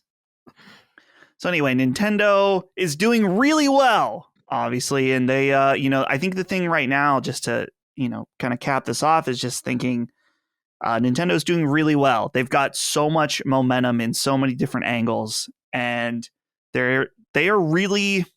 It's funny, you wouldn't think. I guess you would.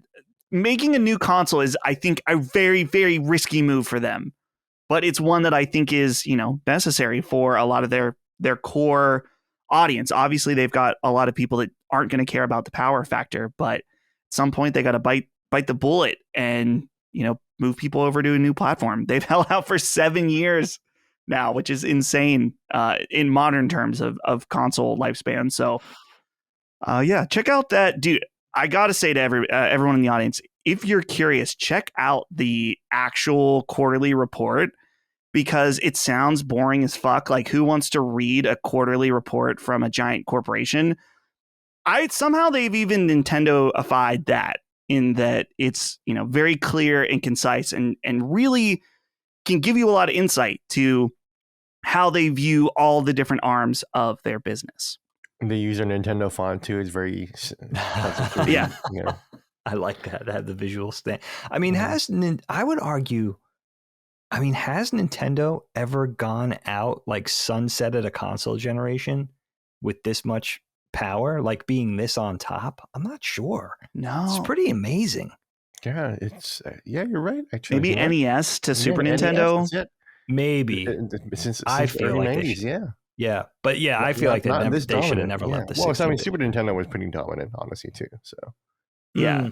Well, and with NES, they really were getting pushed by Sega at that point, where they kind of were on shaky ground. Where, right now with Switch, it's just it's crazy. And it's not like we either, because I mean, we started insane, and then by the end, people were tired of shovelware garbage and motion controls. So yes, shovelware for sure. I think you're right, Dag, that this is a pretty unique situation. Yeah, they're pretty them. high up rolling into the next thing. I mean, if they take that strength with them and, carry that over to the next thing, it's going to be gangbusters. I mean, I can't imagine that going badly as long as the next thing's good. And I feel like they're in the position to do something like make it backwards compatible too, because they wouldn't balk at that for financial reasons right now. I don't think. Why not roll over some of that good look? It would just be a good look, a favorable look for them. It's fun to think what's next. Moving on to number 2, I'll just read this one unless you guys have something particular to say. The final Mario Kart 8 Booster Course Pass is out. This is Wave 6. The reason I wanted to write this up was this lineup of new characters, which is Funky Kong, Diddy Kong, Pauline, and Peachette will be joining. Who the fuck is Peachette? Peachette? Is Peachette I'm looking at Peach's little sister? Oh, maybe. Is this a Rick situation that we don't know the origin of Peachette? I don't know. I was like, what? I have no idea. We don't need a mini. It's not Baby Peach. Let's see. Wait, Peachette is a unique form of Toadette obtained by grabbing the Super Crown in New Super Mario Bros. U Deluxe. As her name implies, it turns Toadette into a lookalike of Peach. Oh, I see. So she has little toad pigtails and stuff. Okay. Cute. Okay. All right. It's enough. It's Mario Kart. It's a throwaway character. Let's be honest. Yeah. I mean, adding Funky Kong was enough. All right. Oh, yeah. That's really all they needed. Yeah, exactly. So the new courses in Wave 6 are as follows. Wii Rainbow Road, Madrid Drive, which is from Mario Kart Tour, DK Mountain from Double Dash, Daisy Circuit from Wii, Piranha Plant Cove from Tour, Bowser's Castle 3, or just Bowser Castle 3 from Super Mario Kart, Rome Avanti from Tour, and Rosalina's Ice World from Mario Kart 7. This is the final wave of the Mario Kart 8 booster course. They have added 48 courses to the game. No Flower Kingdom? What is going on? I don't know if it's in one of the older ones. I mean, there's so many now. Oh, maybe. But yeah, because when I saw this announcement, and I completely misunderstood, and I thought it was saying that Wave 6 was adding 48 courses, and I was like, good Lord, no, yeah. They're just dumping them all in. I was like, oh my God. Can we just get a new game? This has such Street Fighter 2 energy for me at this point. I mean, 2 editions ago, I was like, come on. Because I have refused to buy it for Switch because I have, Mario Kart for Wii U, and I'm like, I'm not buying this game again until you make me a new one. I hear you. All right? Like, this doesn't count. It's not a new game. All you're doing is just like you put it on Switch and then you're just adding a bunch of DLC, but it's like, I'll play the Wii U one if I really want to play Mario Kart. Like, I'm not buying this for full price. I will wait until they actually make a new Mario Kart. Please give us a new one. And I'm hoping that they bring back Double Dash mechanics because that's the best Mario Kart they ever made. That's fun. Agree. That's Dang. fun. Yeah, that was fun. Mario Kart F-Zero, come on. Just combine the two things and we get a new Mario Kart and we get something F-Zero. Come on. Well, that's a gimme. Here's the question, Dag. Yeah. We saw how Nintendo, no pun intended, laid the seeds of Pikmin to make it a powerhouse. Yes. We have F-Zero 99 right now. I think it's in the offing for the new console. Could that be them laying the seeds, for I think so. For F-Zero to be a powerhouse IP once again? I hope so. It's time. It's been time for many years, And I like what they're doing with things like Pikmin, where they're taking that quote unquote secondary IP and boosting it, making it more important, more relevant. It's showing it to more people, It's it makes sense. It can't be all Mario and Zelda. Yeah. Can't. Moving on to number 3, it's time for some console wars talk. Talk about Xbox and Phil Spencer. Phil Spencer, he was recently being interviewed by Famitsu, which is a Japanese publication. He said that he considers Nintendo users, quote, part of the Xbox community. This was a translation from Nintendo Life, and I'll read the quote here. Just as we think as of ROG Ally and Steam Deck as part of the Xbox community, we need to think of the many Nintendo Switch and PlayStation users as part of the Xbox community in the future. Similarly, we think it's important to make sure that everyone who continues to play Xbox games, including those who play Game Pass on PC, feel equal in the community. There's a lot of work to be done. So we don't need to get into this too much, but I did find this interesting and maybe a little bit that we can read into, in just that I found it weird, first of all, Phil Spencer, that he's like, oh yeah, the Nintendo users are part of the Xbox community. It's like, no, they're not. What have you done other than buy companies that now release games on Switch? If Xbox Game Pass was on Switch, then sure. But maybe this is a hint of things to come. Gene, do you think I'm over reading into some of what Phil Spencer's saying here? No, I'm like, stop trying to buy Nintendo, Phil. Stop trying to buy Nintendo, Phil. Stop it. He's Stop thinking about it. He's like, hey. Stop it. I don't know. Yeah, it just sounds like lip service. He's just like, oh yeah, we're just gonna release. You know, he's just talking about Minecraft or whatever. Like I saw that quote and I was like, this is a nothing quote. You know. Yeah. It's like very, very like political. You know, very political and just says nothing. You know. Yeah. So, Dig, in the past, Phil went around, made an agreement that Call of Duty would come to Switch at some point as well, with all the, acquisition talk, which we've managed to pretty much avoid on this show. But I don't know, is it a bit presumptuous to say Nintendo Switch users are part of the Xbox community? I mean, come on, this is fair. This is fair weather, Phil, right? You want a piece of this Nintendo success. Would he be making these comments if this was like last gasp Wii U Nintendo? No, he waited till like they're back on top. Now all of a sudden we're going to be besties. Come on, man. This is very as transparent as it gets. You want a piece of the Nintendo pie now that they're back on top. It's ugly. Stop it. Micah, I think it could be possible. Obviously, we've been kind of negative on this, but I think there could be something to read into that Phil has always made it clear that he wants Game Pass everywhere. And maybe this is a thing where maybe on the next Switch, if there's like better Wi-Fi or connection or something, that we could see a streaming version of Xbox Game Pass on Switch. And that's what he's talking about, is that we need to consider this kind of in a future speak. And Micah, you're also, probably of the four of us, the most Xbox forward overall. That's true. So you're already part of both communities. Yeah, and first of all, we don't call him Phil Spender for nothing. Oh, all right. I do think that, is it his long-term goal to see Game Pass? That's what I call him. I make memes about him that nobody sees except for me and Colin. But so it's like, is it like the long-term goal of Xbox maybe to see Game Pass on every console? Probably. But as you mentioned, Dustin, it's like, is Switch powerful enough for some of these games? Probably not. This would definitely be a future goal.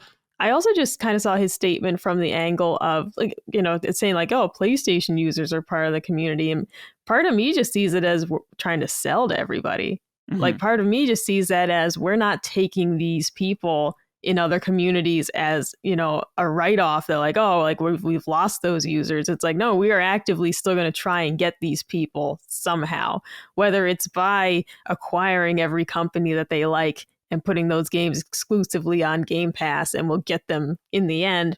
For me, part of that was also just saying like, we're not done trying to sell to these people. We're not done trying to get people over to the Xbox community either. That PlayStation and Nintendo users are still our potential customers. And that's like, in what Gene said, of a very long-winded way to say almost nothing. Mm-hmm. Because the goal of every company is to acquire new users. The goal of every company is to make as many sales as possible, to win over customers from other, sides of the communities and everything. So I don't really think he's saying much, but I do. I mean, you have to kind of read into it and say, is this a hint at Game Pass on Switch in the future? Like, who knows? Yeah. Yeah, but wouldn't we say, like, yeah, the billion people in India, they're part of the Last Stand Media family. Of course, you're welcome. Yeah, you're welcome. to Come come on in. over. Patreon.com. Yeah, Exactly. patreon.com What's slash Last Stand Media India. Come on over, everybody in Southeast Asia and China. Yeah. What's that island where they'll shoot arrows at you if you approach it on a boat? They're part of our community as well. All right. The $5 tier, guys. Come on. All right. Final news item number 4, Nintendo president Shintaro Furukawa has denied Switch 2 rumors. This was also during the financial call from earlier. He weighed in. This was translated by Nintendo Everything. He said, quote, "The rumors online that appear to be public information are not accurate."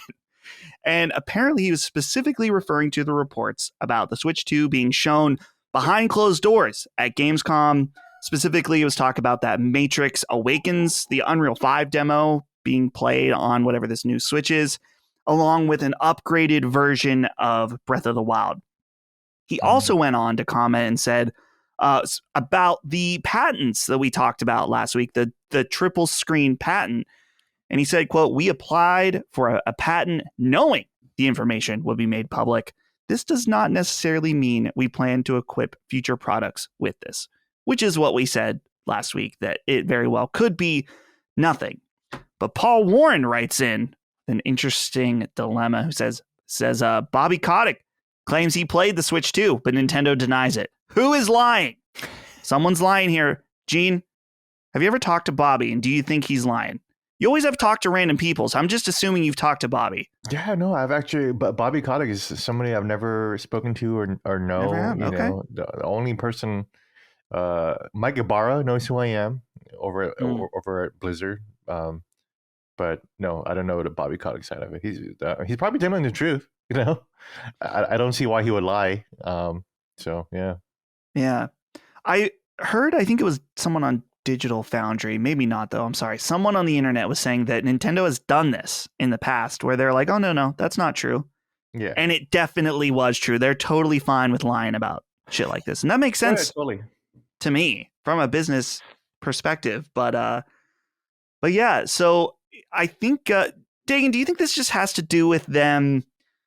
They kind of want to have their cake and eat it too. They're like, "Hey, your Nintendo account will carry over. Don't worry. Keep buying stuff. Right. We're thinking about doing something.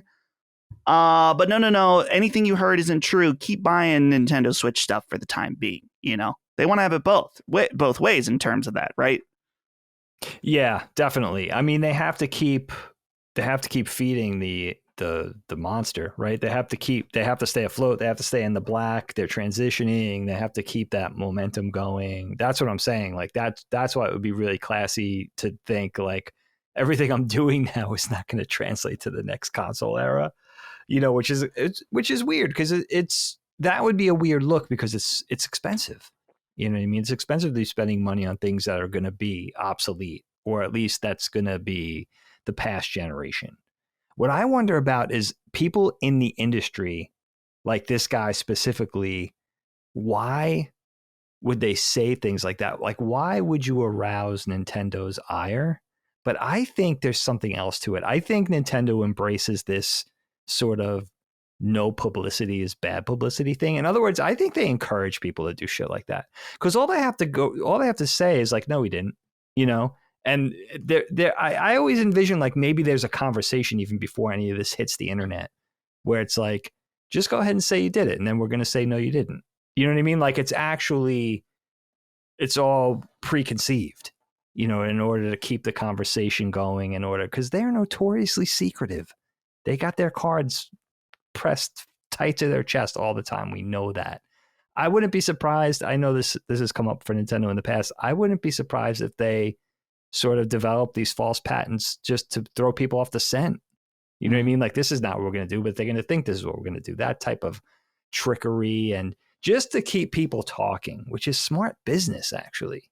And just kind of stick to that, adhere to that, I don't know, that model of mystique where it's like, just get people talking, but they're talking in circles. We're never really going to give them any answers.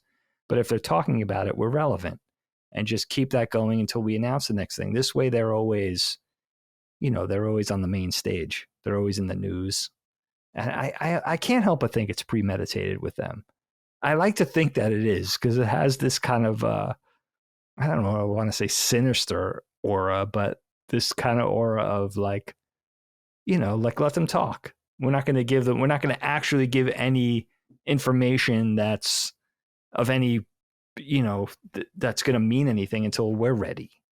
So in the meantime, just let the conversation go in this cyclical thing. I don't know. It's crazy. I think they're so entertaining the way they do shit. Because I don't think this guy would defy Nintendo publicly unless it was this kind of preordained thing. Does that make sense? Yeah. Well, I don't know. I think with their history of lying about things in order to protect themselves, that makes sense to me that they're just lying. I mean, Micah, have you ever heard of a corporation lying? I mean, it's not like it's the most wild thing you've ever heard, right? Yeah, no, I mean, really, because when you look at this and it's like, who do I trust more? And it's like, the reality is that it's like, I probably think, Bobby Kotick's telling the truth in that, especially when we talk about, the like possibility of Call of Duty coming to the Switch, for example. And it's like, well, who on that side would know about things like that? And who would you have talked to in regards to like, oh, we want to bring Call of Duty over to the Switch? I mean, like, who's going to be involved in a discussion like that? Who's going to be involved in like reviewing the hardware to see if it's possible so that you don't have, Mortal Kombat situation where the game is like a potato. So it just is like, who would have that type of information? It's like Bobby. So I don't really doubt him on this. I would totally say though, it's like, yeah, Nintendo is the type to just be like, no, that didn't happen. And it's because it didn't happen on the public record. So they think they're okay to say like, it didn't happen. But I believe it. So that's it for the news. Sorry, my notes got moved. Okay, we do have some quickies. I'm going to read through these quick. I'm going to read the quickies quick because I want to make sure we're going to get to Dagan's segment and along with we'll talk about what we've been playing. The quickies are Tears of the Kingdom has won Nintendo Game of the Year at the Golden Joystick Awards. So first award for that game. There's a new bundle, not for a console, but for a game and some accessories. The Super Mario Party bundle includes red and blue Joy-Cons with the game. It's $99, but the game is a download code. So for you physical purists out there, you might want to stay away, and you also might want to stay away because Super Mario Party is not that good. Buy the Super Mario, the one that includes all the mix of all the old levels. That one's right. Superstars. That one is way better. Next, Kevin Afghani. We've talked about him. He is the new voice of Mario.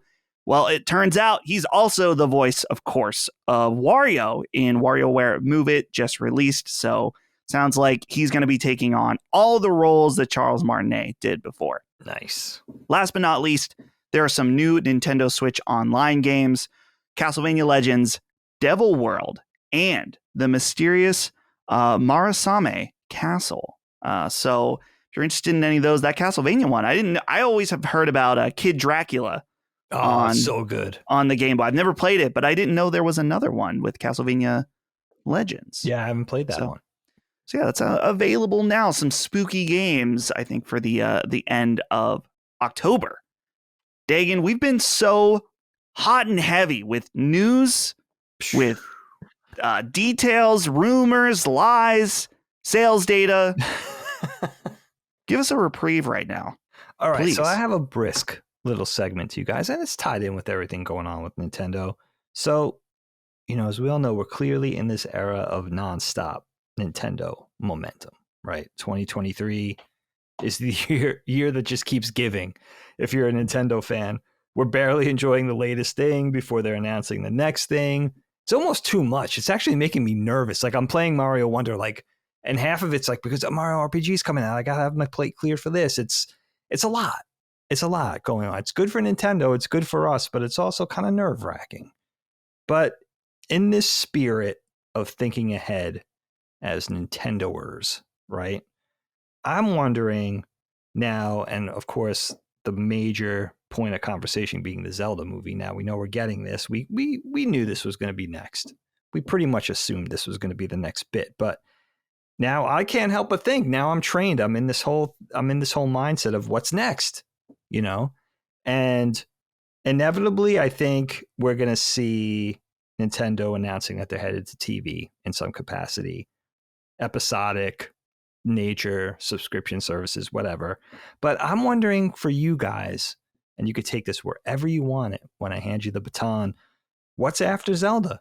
Is Nintendo going to cook up this preschool Animal Crossing animated series for Nickelodeon? I could see that happening. They're casting their net to all age groups, right? I thought of a fun Kirby thing, guys. I thought of, what if we do a Kirby live action thing? Hear me out. Preschool, sort of people in costumes, Yo Gabba Gabba style. Oh. This could also apply to Pikmin, Micah. I'm not sure. But what I'm thinking, if you think logically what could be next for them, I think they could go back to the Mario well in some capacity. But maybe they're going to go to this direct to subscription TV CG animated Metroid miniseries. Not something episodic. I think Metroid has too much mystique for that. Something that could be 6 episodes or 8 episodes, half hours. I could see them doing a CG animated thing, sort of tell Samus's story with Ridley, Mother Brain, however you want to take it. Maybe tie in the Prime series, whatever. Right? So, Micah, and this is kind of Johnny on the spot. I didn't give you guys much notice, but if you had your preference or if you're just making a prediction, what's next for Nintendo Entertainment outside of the video games? Where are they going next? What IP are they going to lean on? I don't know, however you want to take it. Yeah, my first thought is children's programming, and honestly taking it in like a Sesame Street style show, but Nintendo characters. You have Yoshi doing his arts and crafts, pulling from like Yoshi's Woolly World, Yoshi's Crafted World. You have Yoshi's arts and crafts section where like they show the kids how to do some simple homemade craft, finger painting, whatever that little shit that they do all day. You have that. And then, Kirby. Like, you could be super cute. We have Kirby's counting game. I mean, whatever alliteration they want to pull from Kirby, he's counting the pies as he sucks them into his gullet. Like, but that's what I actually do picture is like Nintendo branching out into sort of that field of we could take our whole, hodgepodge of characters here and make some sort of Sesame Street-esque like show. A little variety show, maybe have a little thread of a story in each episode. Like, on Sesame Street, it's like, oh, I almost got to go to the doctor, or like Mr. Hooper died. And so it's like, in this one, it's going to be like, oh, like Lucky 2 fell off his cloud and hit his head and we got to do something about it. So like, sounds like you're describing the Super Mario Super Show. And I've never seen that, so I haven't seen it. Very similar where Mario and Luigi, you're like, oh, Mario, we got to leak, we got to fix this one. And it's like, oh, Goomba's over here and doing this or whatever like that. And it came to the cartoons. But then like, different characters would show up like Sesame Street and they'd be like, oh, Mario, Luigi, what's up today? Well, today I'm doing this. Watch that again. It was kind of similar to that actually. But I think we can bring him back though, for sure. No, that's exactly. They just need to do that. Mm-hmm. They've done it before. They can do it again and better. So that's where I'm going with this. You have Rosalina's like storybook hour. Yeah. All right. And she's got the little star flying around and they read you like a quick little story or something. Like they really could. I'm selling them this idea right now. Like they could do this. With this.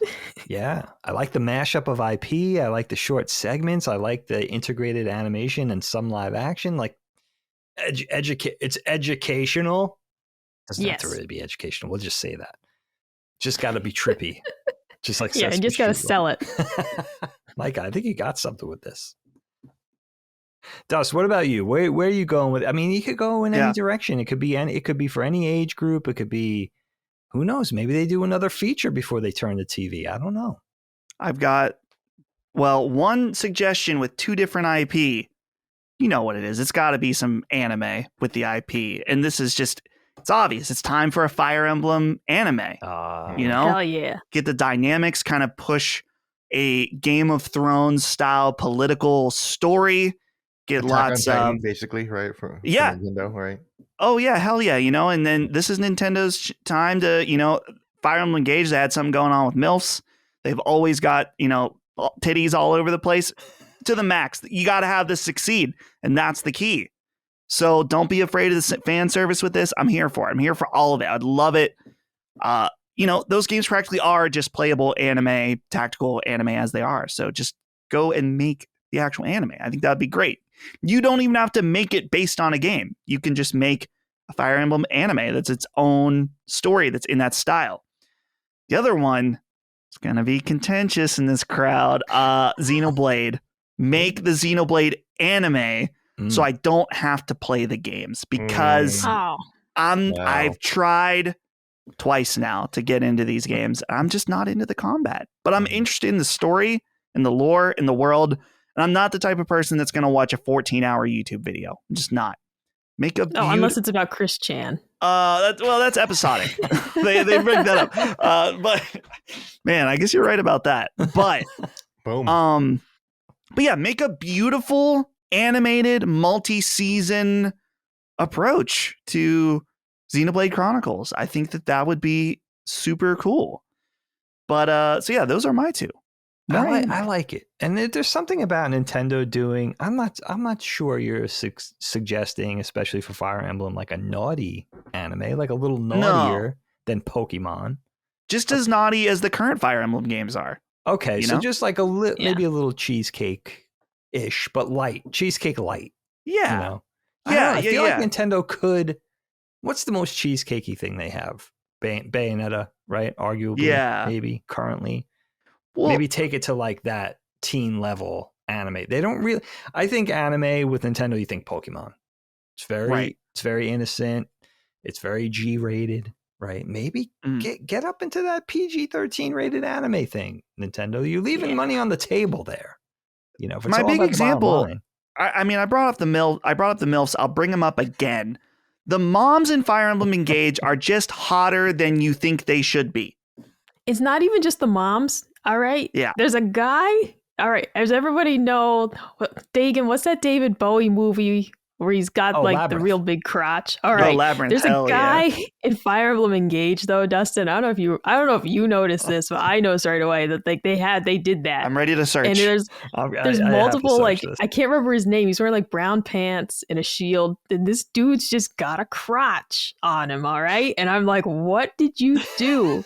It's weird. I even showed Colin. I was like, look at this. And he was like, oh my God. Like, it's weird. They did something with Engage. They did something. Oh, that's interesting. I don't know what, but they did something. I searched Fire Emblem Engage crotch. Surprisingly, the results are tame, but I'm not getting what I requested either. Try cod piece. Oh man, I don't remember what his name is because he's a very forgettable character. Like he kind of sucks, and I don't play him very often. But he's got that on my dong. He's got a crotch. I'll send you a photo later because I can't remember what the hell this guy's name is. Maybe I'll Google the cast. Yeah, he's not coming up for me. Is he? No, wait. Oh no, that's fan art. Oh God. I've seen too much. Easy there. Gotta watch that DeviantArt link. And while we talk about this, though, I'm gonna say live action Bayonetta gotta have Tina Fey. Gotta. Okay, the guy's it's Fire Emblem. His name is Boucheron is the character, but I don't know if there's any good photos of showing they're not showing it. Oh, like they're not showing it. Like I cannot describe it to you. But like this guy's got something going on in this game, and I don't know. Sack for days. They cell shaded it. All right, like it's pronounced. Because I took a screenshot just because I was like, Colin, like I'm not making this up. And look at this. They lit it. It was horrible. This might be. I mean, it's great, but this could be punching up 14 thumbnail material. No, could be. Just say. I mean, I'll send you the screenshot, Dustin. Okay. Good. Very good. And Gene, what about you, my friend? Where are you going with this? There's a myriad of directions. Sky's the limit. Yeah, everyone's already had such good ideas. So I feel like I'm only left with Splatoon J-pop, which they're doing. But if they just really lean into that, like, that's why I was really disappointed with Nintendo Live. They only had like your Zelda orchestra or whatever like that. It's like it's so Western, um, I want to lean into J-pop, and yeah, the lyrics are gibberish, but have you heard like music today? It's mostly gibberish. So I feel like it totally fits. Very dissonant sounds and like just like a lot of and it's like that's. That sounds so old man for me to say that most music sounds like today, but No, it's mumble rap. Yeah, it's mumble rap a little bit, but it's just squid rap, So that's all I got. Fair enough. No, well done. Nintendo, you can have these ideas only if you pay us. Yeah, that's the deal. Absolutely. Yeah, we'll do anything. Just get in contact. Reach Hit out. Us up. All right. Well, Dagan, is there anything else, or is that No, I just want to say Micah's got a knack for casting. I don't know if Nintendo wants to give you a ring or what. Tina Fey, Bayonetta, I don't know. That just hit. I really feel like that could work. That's really genuinely. It's offbeat, but it works. I like it. Yeah, very nice. Very nice, you guys. Well, thank you, Dag. I appreciate that. A nice little oasis from the rest of the show. Not that we need it makes it sound horrible or something, but some way to change it up. Dear God, I needed a break from that. Yeah, that was. Let's get into what we've been playing, and I'll go first since it's just brief. Still playing Alan Wake 2 quite a bit. Last night it jump scared me real good. I was like, you motherfucker. When I was playing, I was. Where are you? What building? People are so sensitive about spoilers. I finished the chapter that involves the theme park. Okay. Yeah. Particularly the end of that chapter was very creepy. Keep hearing about that. Yeah. The other thing I want to just speak on briefly is Super Mario Wonder. I am so close to being done. I am on the very, very last level. So I've technically completed the game, and I have all the flagpoles. I've got all the coins. I've got all the bonus stuff. I'm in the extra world and I won't say too much about it, but I am literally on the very, very, very last thing. And it's very, very difficult. And I keep running out of luck. Dude, the extra bonus levels of this game are very tough. Probably for some hardcore Mario players that, stream crazy Mario Maker level stuff, it's probably not that bad.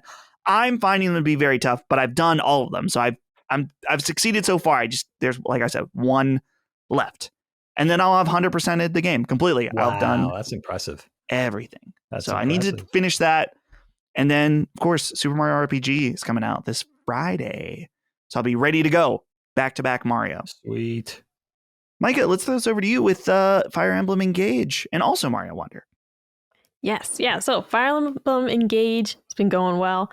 I'm going to say it, the story's a little stupid compared to other Fire Emblem games that I've played. It's like the gameplay is really enjoyable, and that's what I'm here for, but it's really like the dialogue in this one is just noticeably not that good. And I don't even mean like the voice acting, like just the dialogue in this game is not great.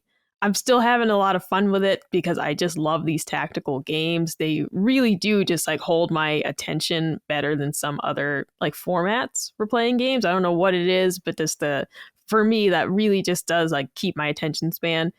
But man, the dialogue is just bad at times. And some of the catchphrases the characters have just don't make any sense. Like it's just bizarre. Like you'll murder an enemy and they'll be like, "I'll never forget you." And it's like, what? Like, first of all, we don't know this guy. This is like some random archer. Secondly, like they were trying to kill us. So like maybe do forget. Like just stuff like that was like, these are weird lines. Instead of saying like you died honorably, like they like say weird shit. It's just a little odd. But that's been fine. I genuinely, though, I have new Joy-Cons coming today because I was struggling heavily with Mario Wonder. And I was like, this is weird that I'm like this bad at this game, right? So I took a break from it, went back to Fire Emblem, and I realized that the Joy-Con drift, like I am genuinely blaming it on that the Joy-Con drift at this point is so bad. I will select like my little tile in Fire Emblem, and then the cursor will suddenly just move like 20 tiles like the other direction. Oh, yeah. And I was like, oh, I didn't realize it was this bad until I actually was playing a game that was slowed down, and I could see like I'm not in control right now. Because I was playing Mario and thinking like, I can't be this bad at this game, man. Like I'm in the early levels and like it's impossible. And I'm like, how is everyone saying that this game like isn't so bad? But once I put back to the Fire Emblem and I saw that like I don't have control of my cursor and it's like, you know, it's the left analog stick is like all fucked up. And I'm like, oh, all right, maybe it's not totally my fault.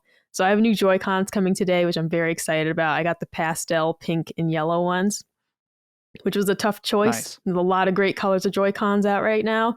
I'm going to retire my watermelon set, the pink and green ones. But yeah, I'm excited to try Mario Wonder again. Watch it be that I was just that bad.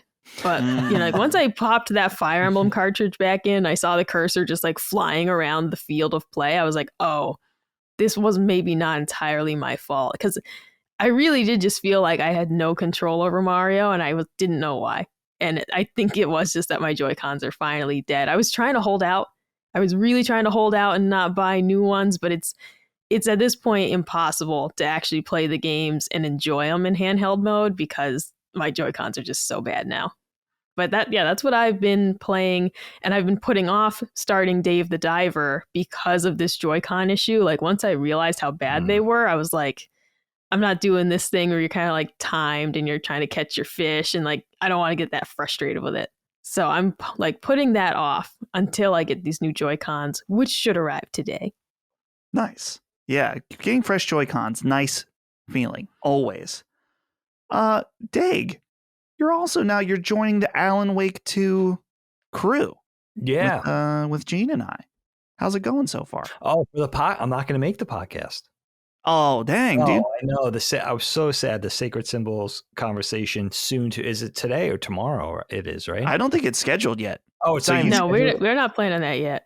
Oh, okay. I didn't know that. So yeah, you could still make it. I mean, I don't know how far I am, honestly, yet.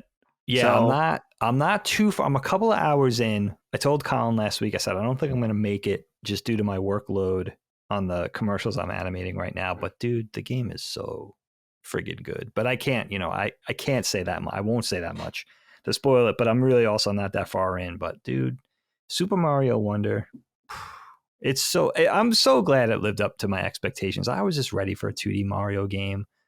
I think it's just so much fun. I mean, you could say a lot of things about it. It's very reverent to traditional 2D Mario.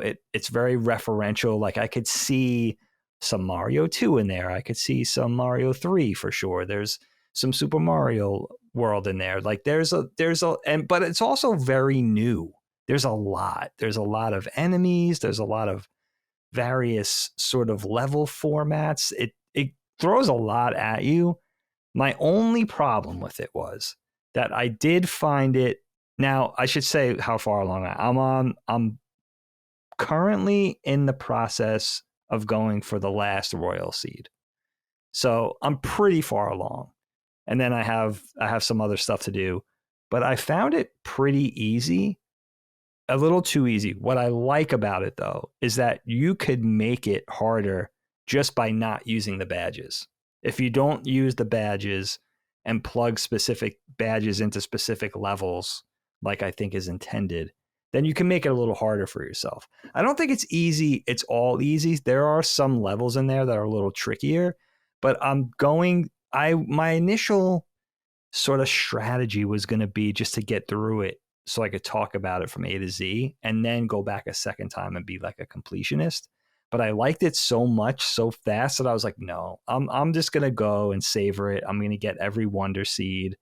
I'm not just going to get enough to unlock each thing. I'm just going to go through and just be a completionist for once. And I'm enjoying it, just taking my time with it, savoring it. It's so fluid. It's just a really beautifully designed Mario game, for those who haven't started to tackle it yet. And it's nice to get that little extra visual flair, like a little fuller animations with them going through the warp pipe. And just if you're kind of a nerd with the aesthetic thing, I think it's sort of old school 2D Mario on steroids, which is really fun.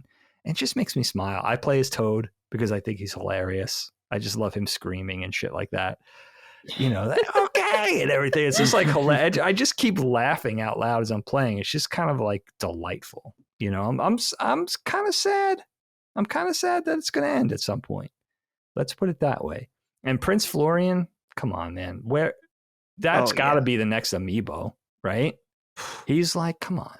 This guy, he's so cute. He's incredible. Like, immediately loved him. Immediately was like, I'd protect him with my life. All right? Like, immediately. He is so, but can I just say though, I know this is going to be a little bit divisive. Flower guy, I want to step on him. I can't stand him. I can't stand that guy. Is he supposed to be? Me and my son were having this debate. Is he supposed to be like, does he have that brainy Smurf energy where he's just like supposed to be annoying? I don't know. The only thing that bothers me about it is that the flower repeats the phrase so much that it's like, it's one thing if you say it when you approach the flower, but it's like, look, man, I'm bad at this game. I fell off that ledge 3 times. I didn't want to hear you say it 3 times. Yeah. Like every time I fall off the ledge and I'm back at the flower and he's like, howdy. And it's like, no, all right. Like, so I do wish it didn't say the phrase like every time you approached it, because I'm redoing these stages a lot. It could be the repetition. Maybe it's not the know-it-all energy. Maybe it's the repetition of the, That's the only, but that's it. I mean, I don't really have anything. I mean, I'm being funny about it, obviously, but dude, the game is just so. I haven't heard anything bad about it. Have you guys heard anybody be like, "This game is the worst. This game is terrible"? No. Is that a thing? No, I haven't heard anyone shit talk. Rightfully so, because they would be immediately killed. I mean, I'd be the one killing them too. I mean, I'll put the bullet in. I'm not afraid. I do that for my boy, Mario. But yeah, it's just, it really is. I'm so happy it got nominated for Game of the Year. Not that that's validation, but it is good to see acknowledgement, of course. Yeah. It had to live up. And it had to live up to the hype. They knew that. But I just love that it kind of plays on everything we love about Mario, classic Mario, but it gives a lot of new things too. There's a lot of new ideas in this that I haven't seen yet. My son was arguing with me about the Z-axis thing, like the character going deep into the foreground and playing it really little and then coming into the foreground. And I was like, that idea of playing his little miniature Toad way in the background just tickled me. And he was like, that's been done before in Mario. And I'm like, no, it hasn't.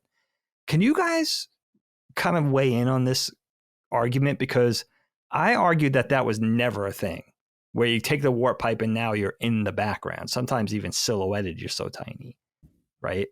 It's just little things like that you tie in that are just like, for me, those are the ideas that you want from a Mario game, where it's like, oh shit. Or platforms that form and then disappear, or platforms that, like the different little dynamics that just make a level kind of sing that hasn't been done before. And then they may use it one time.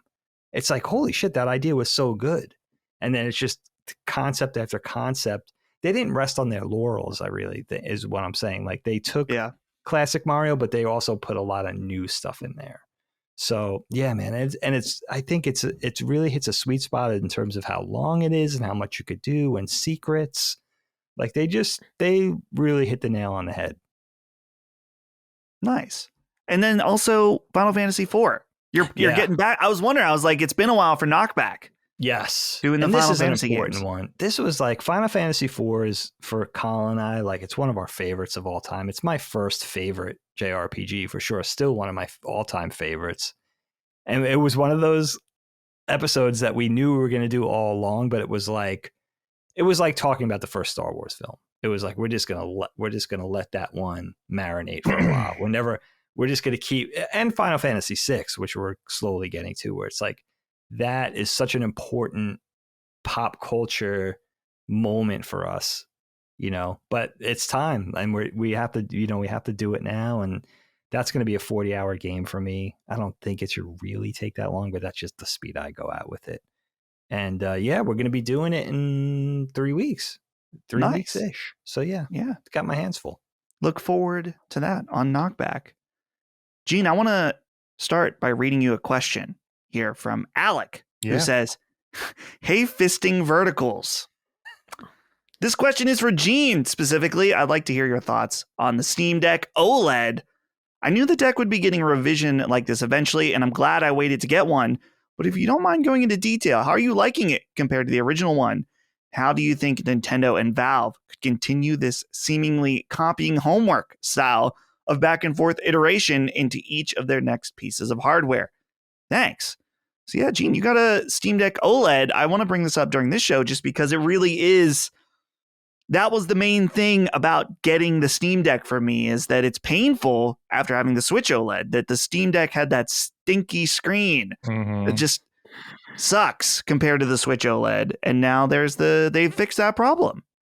So how are you enjoying it? It's gorgeous. Please go read my review at the WashingtonPost.com. You can just Google Gene Park Steam Deck Washington Post, or if you can put a link in the description, that'd be great. But yeah, it's beautiful. It's I think it is. If I just bought a Steam Deck, and you would have to buy a Steam Deck in the last year, I would want to upgrade to this one. It's noticeably brighter. Liza P looks beautiful on the OLED screen. Every time you heal, the little psh like that, like the little sparkles look great. It is noticeably lighter when you pick it up. You're gonna feel the difference right away. It is definitely much lighter, and that paired with the much better battery life is gonna really make for some really long sessions. The battery life is tremendous. Like last night I was playing it, and I was playing Dark Souls 1, and it showed my battery life at 6 hours left at 80%. Oh wow, that's huge. That's a lot of that blows away the Switch's battery life. Because with the Switch, you might be playing Dark Souls 1 at 30 FPS for like 3 hours at most. Yeah, I would say 3. Yeah. Nice. So yeah, it's fantastic. That's what I've been playing right now, and Alan Wake 2. That's pretty much it. Yeah, I'm conflicted about the Steam Deck OLED because I bought a Steam Deck closer to when they came out, not immediately, and I don't use it very much, but yet I still want the OLED version because I was trying to figure out, do I not use it because I think the screen is stinky or just because it doesn't really fit in my life? Mm-hmm. I don't know. I think I'm going to hold off for now, but it looks so fucking nice. You don't really need one if you already have one, right? Yeah. But so sell the other one. But yeah, if you can sell the other one for a decent price and get it for like $100-$200 upgrade, totally worth it. Because it's not just the screen; it's the battery life too. It's a weight, Yeah, we'll see. I don't know. Maybe I'll get tempted later on. We'll see. But I will avoid for now. Very happy, and it's about the games for me. Is that like Mario RPG is coming out? If I were to leave my house on a trip this weekend, I'm taking just my Switch. Oh yeah, I'm playing Mario RPG too. So. Oh yeah. Well, we'll be able to talk about that next episode. Yeah. Mm-hmm. All right, guys. I narrowed this down just to one listener question to kind of end off our episode here. This comes from Cormac, who says, is this crack, folks? I don't know what he's trying to say here. Simple question. With the Switch coming to its end, what's your number one random game that everyone should try? Not the usual Zeldas, Marios, etc. Hidden gem of sorts. Mine would be Night in the Woods. What's yours? This is from Cormac from Ireland. So I guess a non-traditional game that everyone should play. And I guess, he says Night in the Woods, which is not console exclusive. So it really can be whatever you want. Micah, what's your hidden gem recommendation? Oh, yeah. Immediate thought is The Liar Princess and the Blind Prince, which is a delightful little side-scrolling game, which is not usually my type of game. But this one is presented in a storybook style. So as you approach the edge of the screen, a page turns and you're on the next screen, right? And it's just the story behind the game is very cute, very heartwarming story. This is like family appropriate, something though that maybe the kids might need a little help with. So like it's a game that is challenging enough for an adult with some like the puzzles, some of like the platforming aspects, but definitely still family friendly. And it is like, it's one of the games that like made me cry because like the story was just that good in this little gem of like an adventure. Their follow-up game, which was I think The Cruel King and the Great Hero, was not as good, which was a huge disappointment to me because I was like really amped when they announced it. But Liar Princess and The Blind Prince is just a very cute little game. And it's pretty short. I think it might be like maybe 8 hours or less to get through that game. It's just one that I wholeheartedly recommend for like a weekend, title to get through, or like an airplane type game, because it really doesn't show you wouldn't expect it to have such a great story, is what I want to say. Yeah. Like the presentation is very cute. It kind of reminds me of like Where the Wild Things Are type, like little scratchy little animations, but it is just like it's hiding this fantastic story that I totally wish more people had played. Gene, what's your recommended hidden gem that everyone should play on the Switch? I mention this all the time, but it's Astral Chain, right? I keep saying that every week, I think. But so besides Astral Chain, which is I think next to Hi-Fi Rush, the most innovative like character action game in the last few years. There's another one called Going Under by Aggro Crab Games. It's an indie studio, and it's about being an intern at a tech startup, and it's basically a roguelite dungeon crawler, where you play as an intern and you go to like the offices and you fight like other people. It's actually pretty tough. It's actually really, really hard. It sounds like whimsical and cute, but it's a tough game. And it took me a while to beat it actually. But so it's if you want a challenging roguelite with like really good music and like interesting graphics, check that out. And it's for the Switch too. Dig, what about for you? These are good suggestions, man. You guys are filling up my already full backlog. These are amazing. I was just looking at Cormac's suggestion, Night in the Woods. I remember when this game came out wanting to play it. I forgot all about it because I think this game is illustrated by this guy, Scott Benson. I really like his artwork. And I just like the vibe. It has a very children's book illustration vibe to the aesthetic. It looks really neat. You know what the first game I thought of when I saw this in your doc for the week, Dust, was I know it's not like it's a game a lot of people know, but I just feel like it never got its flowers. And we talked about this a few weeks ago, I think, Snipper Clips. And No, not Snipper I Clips. love it so much. I think this is what it was, Micah. You and I were kind of going toe to toe with this one. I love it. It makes so me much. so anxious. It is anxiety inducing, and I wonder if it had a weird effect on my son because at first I don't want to say I forced him to play. That sounds terrible, but like early on in the Switch, there wasn't that much out. I remember getting this game, not just thinking it looked cute, from the box art or whatever. Getting home and like we teamed up on it, and I felt like, oh my, I don't even know how old Graydon was back then, 8, 9, whatever. I was like, oh, my kid's smart. Like he's doing these puzzles with me. Sometimes he's even helping like more than he's even smarter than me, like, which is not hard to do, but he was young. But I just feel like I never hear anything about it. I almost feel, I know Nintendo didn't develop the game, but I almost feel like it's an IP worth revisiting. It's just, I don't know. There's just something special about it. There were 2 games, though, that I felt are like low-key games. There was one game I remember a long time ago. My friend and I, who's also an old man, we were talking about the old like bullet hell shooters. And like the arcade shooters, like the space shooters, think Gradius or R-Type, that type of thing. And he was like, dude, there's a really good one on the Switch. And I remembered, I had to go back and look. It's called Drainus. I don't know who develops it, but it really is like a frenetic bullet hell shooter, like old school super quarter muncher, awesome power ups, very colorful, very difficult. So if you like that style, and it was new, so it was 2D, very 16-bit, but it had that overlay of like modern effects, almost like a Mario Wonder, where it's like a 2D game on steroids type of thing. I thought that was cool. And I remember when my son was little, kind of wanting to expose him to the Metroidvania genre. And I remember what it was. I was specifically trying to get him ready for playing Symphony of the Night. And so I was showing him things like Hollow Knight and stuff like that. And there was this one that we found on Switch, and it was called Haiku the Robot.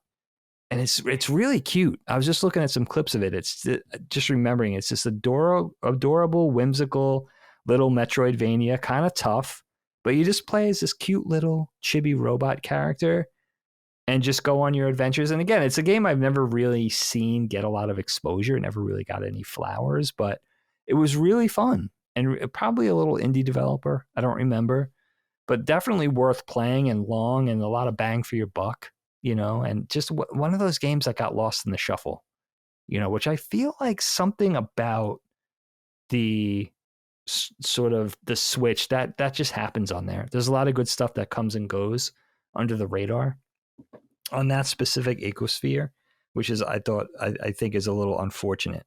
So it's worth exploring. But those two games, Drainus and Haiku the Robot, they were both super fun games that I'd never seen mentioned anywhere.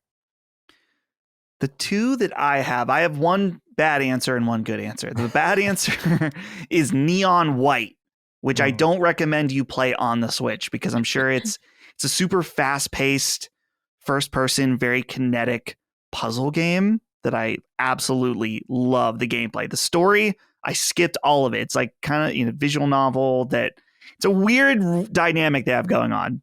So Neon White, not enough people played that. It's available on Switch, but I would recommend it on a more powerful console if you have one.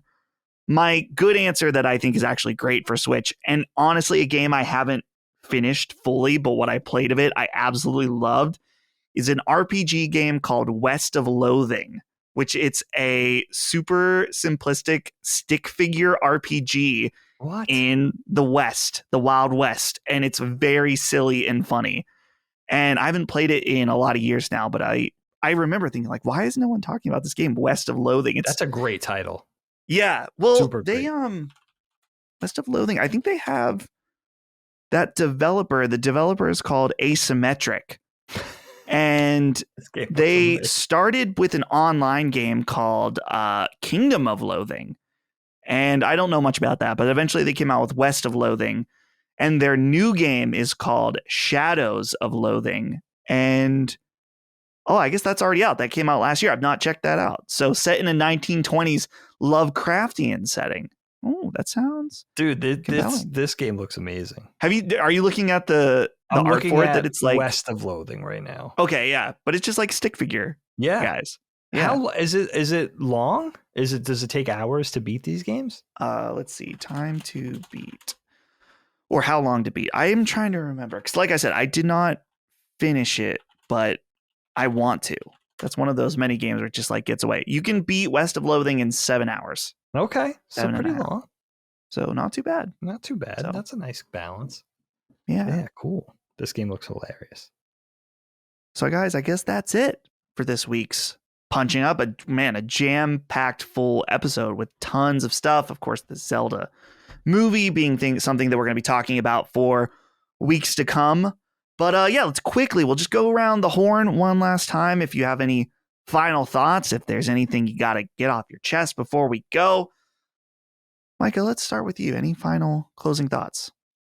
The last thing I want to say in regards to the Zelda movie, I really hope Steve Harvey embraces like the full nudity aspect of being Ganon. I hope we get a full frontal from him as Ganon, not because I just think it would add to the movie itself. I think it's a necessary requirement if he wants to put on the mantle of Ganon. That's all I'm going to say. Full frontal and rock hard.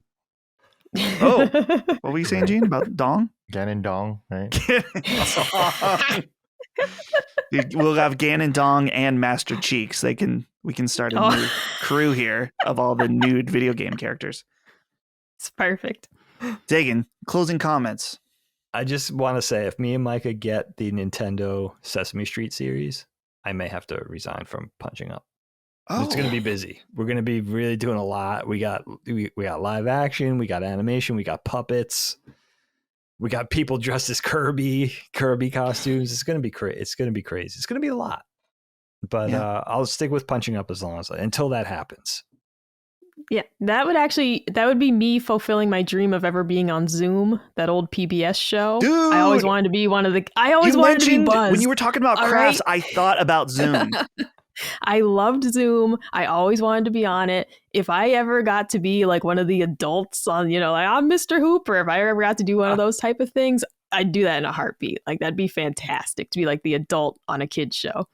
I think you got something with this. I just do. And I mean, if that doesn't work out, Micah, you could go into casting for sure. I mean, who thought Steve Harvey, when you first said it, I went from like dubious to being like, it's got to be Steve Harvey, like in the span of like 10 seconds.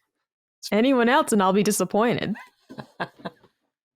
Gene, any closing thoughts? All this talk about Sesame Street reminds me that I've actually met Cookie Monster before. Really? Yeah, Wow. he actually stopped by the Washington Post newsroom, and then we did a video. And then so that's what happens when the talent becomes Cookie Monster, that you don't interact with anyone else. Like you are talking to Cookie Monster, and that's like really cool. Like it's a really cool experience to have. So so yeah. No, that sounds awesome. That's definitely another notch in my like random people Gene has met. I haven't met Body Kotick, but I've met a much better person. That's more important. I'll give you guys some Cookie Monster trivia since working at Sesame Street for so long. His eye, this is going to be weird because it's going to be flipped when I show you, but see his pupils, one's lower and one's higher. Mm-hmm. Yeah. If it's ever reversed, it's off model. Oh, really? His right pupil always has to be lower than his left pupil. Interesting. And it can't be Oh. flipped. If you ever see it flipped, it was flipped, inadvertently, and it shouldn't have been. Yeah. I love little like trivia like that, like how Mickey Mouse, he always has to be drawn with 2 ears. It can't be sideways, and it's In like that proper looks- perspective. like every angle has to be 2 years, right? Right. Yeah. Right. Yeah. Good parallel, Gene. Not bad, Yeah. my friend. All right, everybody. Well, thank you again for hanging out with us. We'll be back soon with another episode. We'll be able to talk all about Super Mario RPG. I'm very, very excited. And thanks, everybody. See you next time. Goodbye.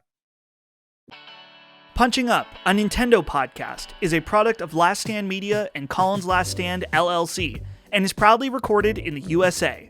The show is written and produced by me, Dustin Furman. My co-hosts are Gene Park, Dagan Moriarty, and Micah Watson. The show is edited by associate producer Ben Smith. All of Last Stand's theme music is by Ramon Narvaez. Punching Up, along with the rest of Last Stand Media shows, are fan-funded on Patreon at patreon.com/laststandmedia. The following names are at the producer level on Patreon, our highest tier, and we're grateful for your kind contributions and generosity to our independent endeavor. Thank you.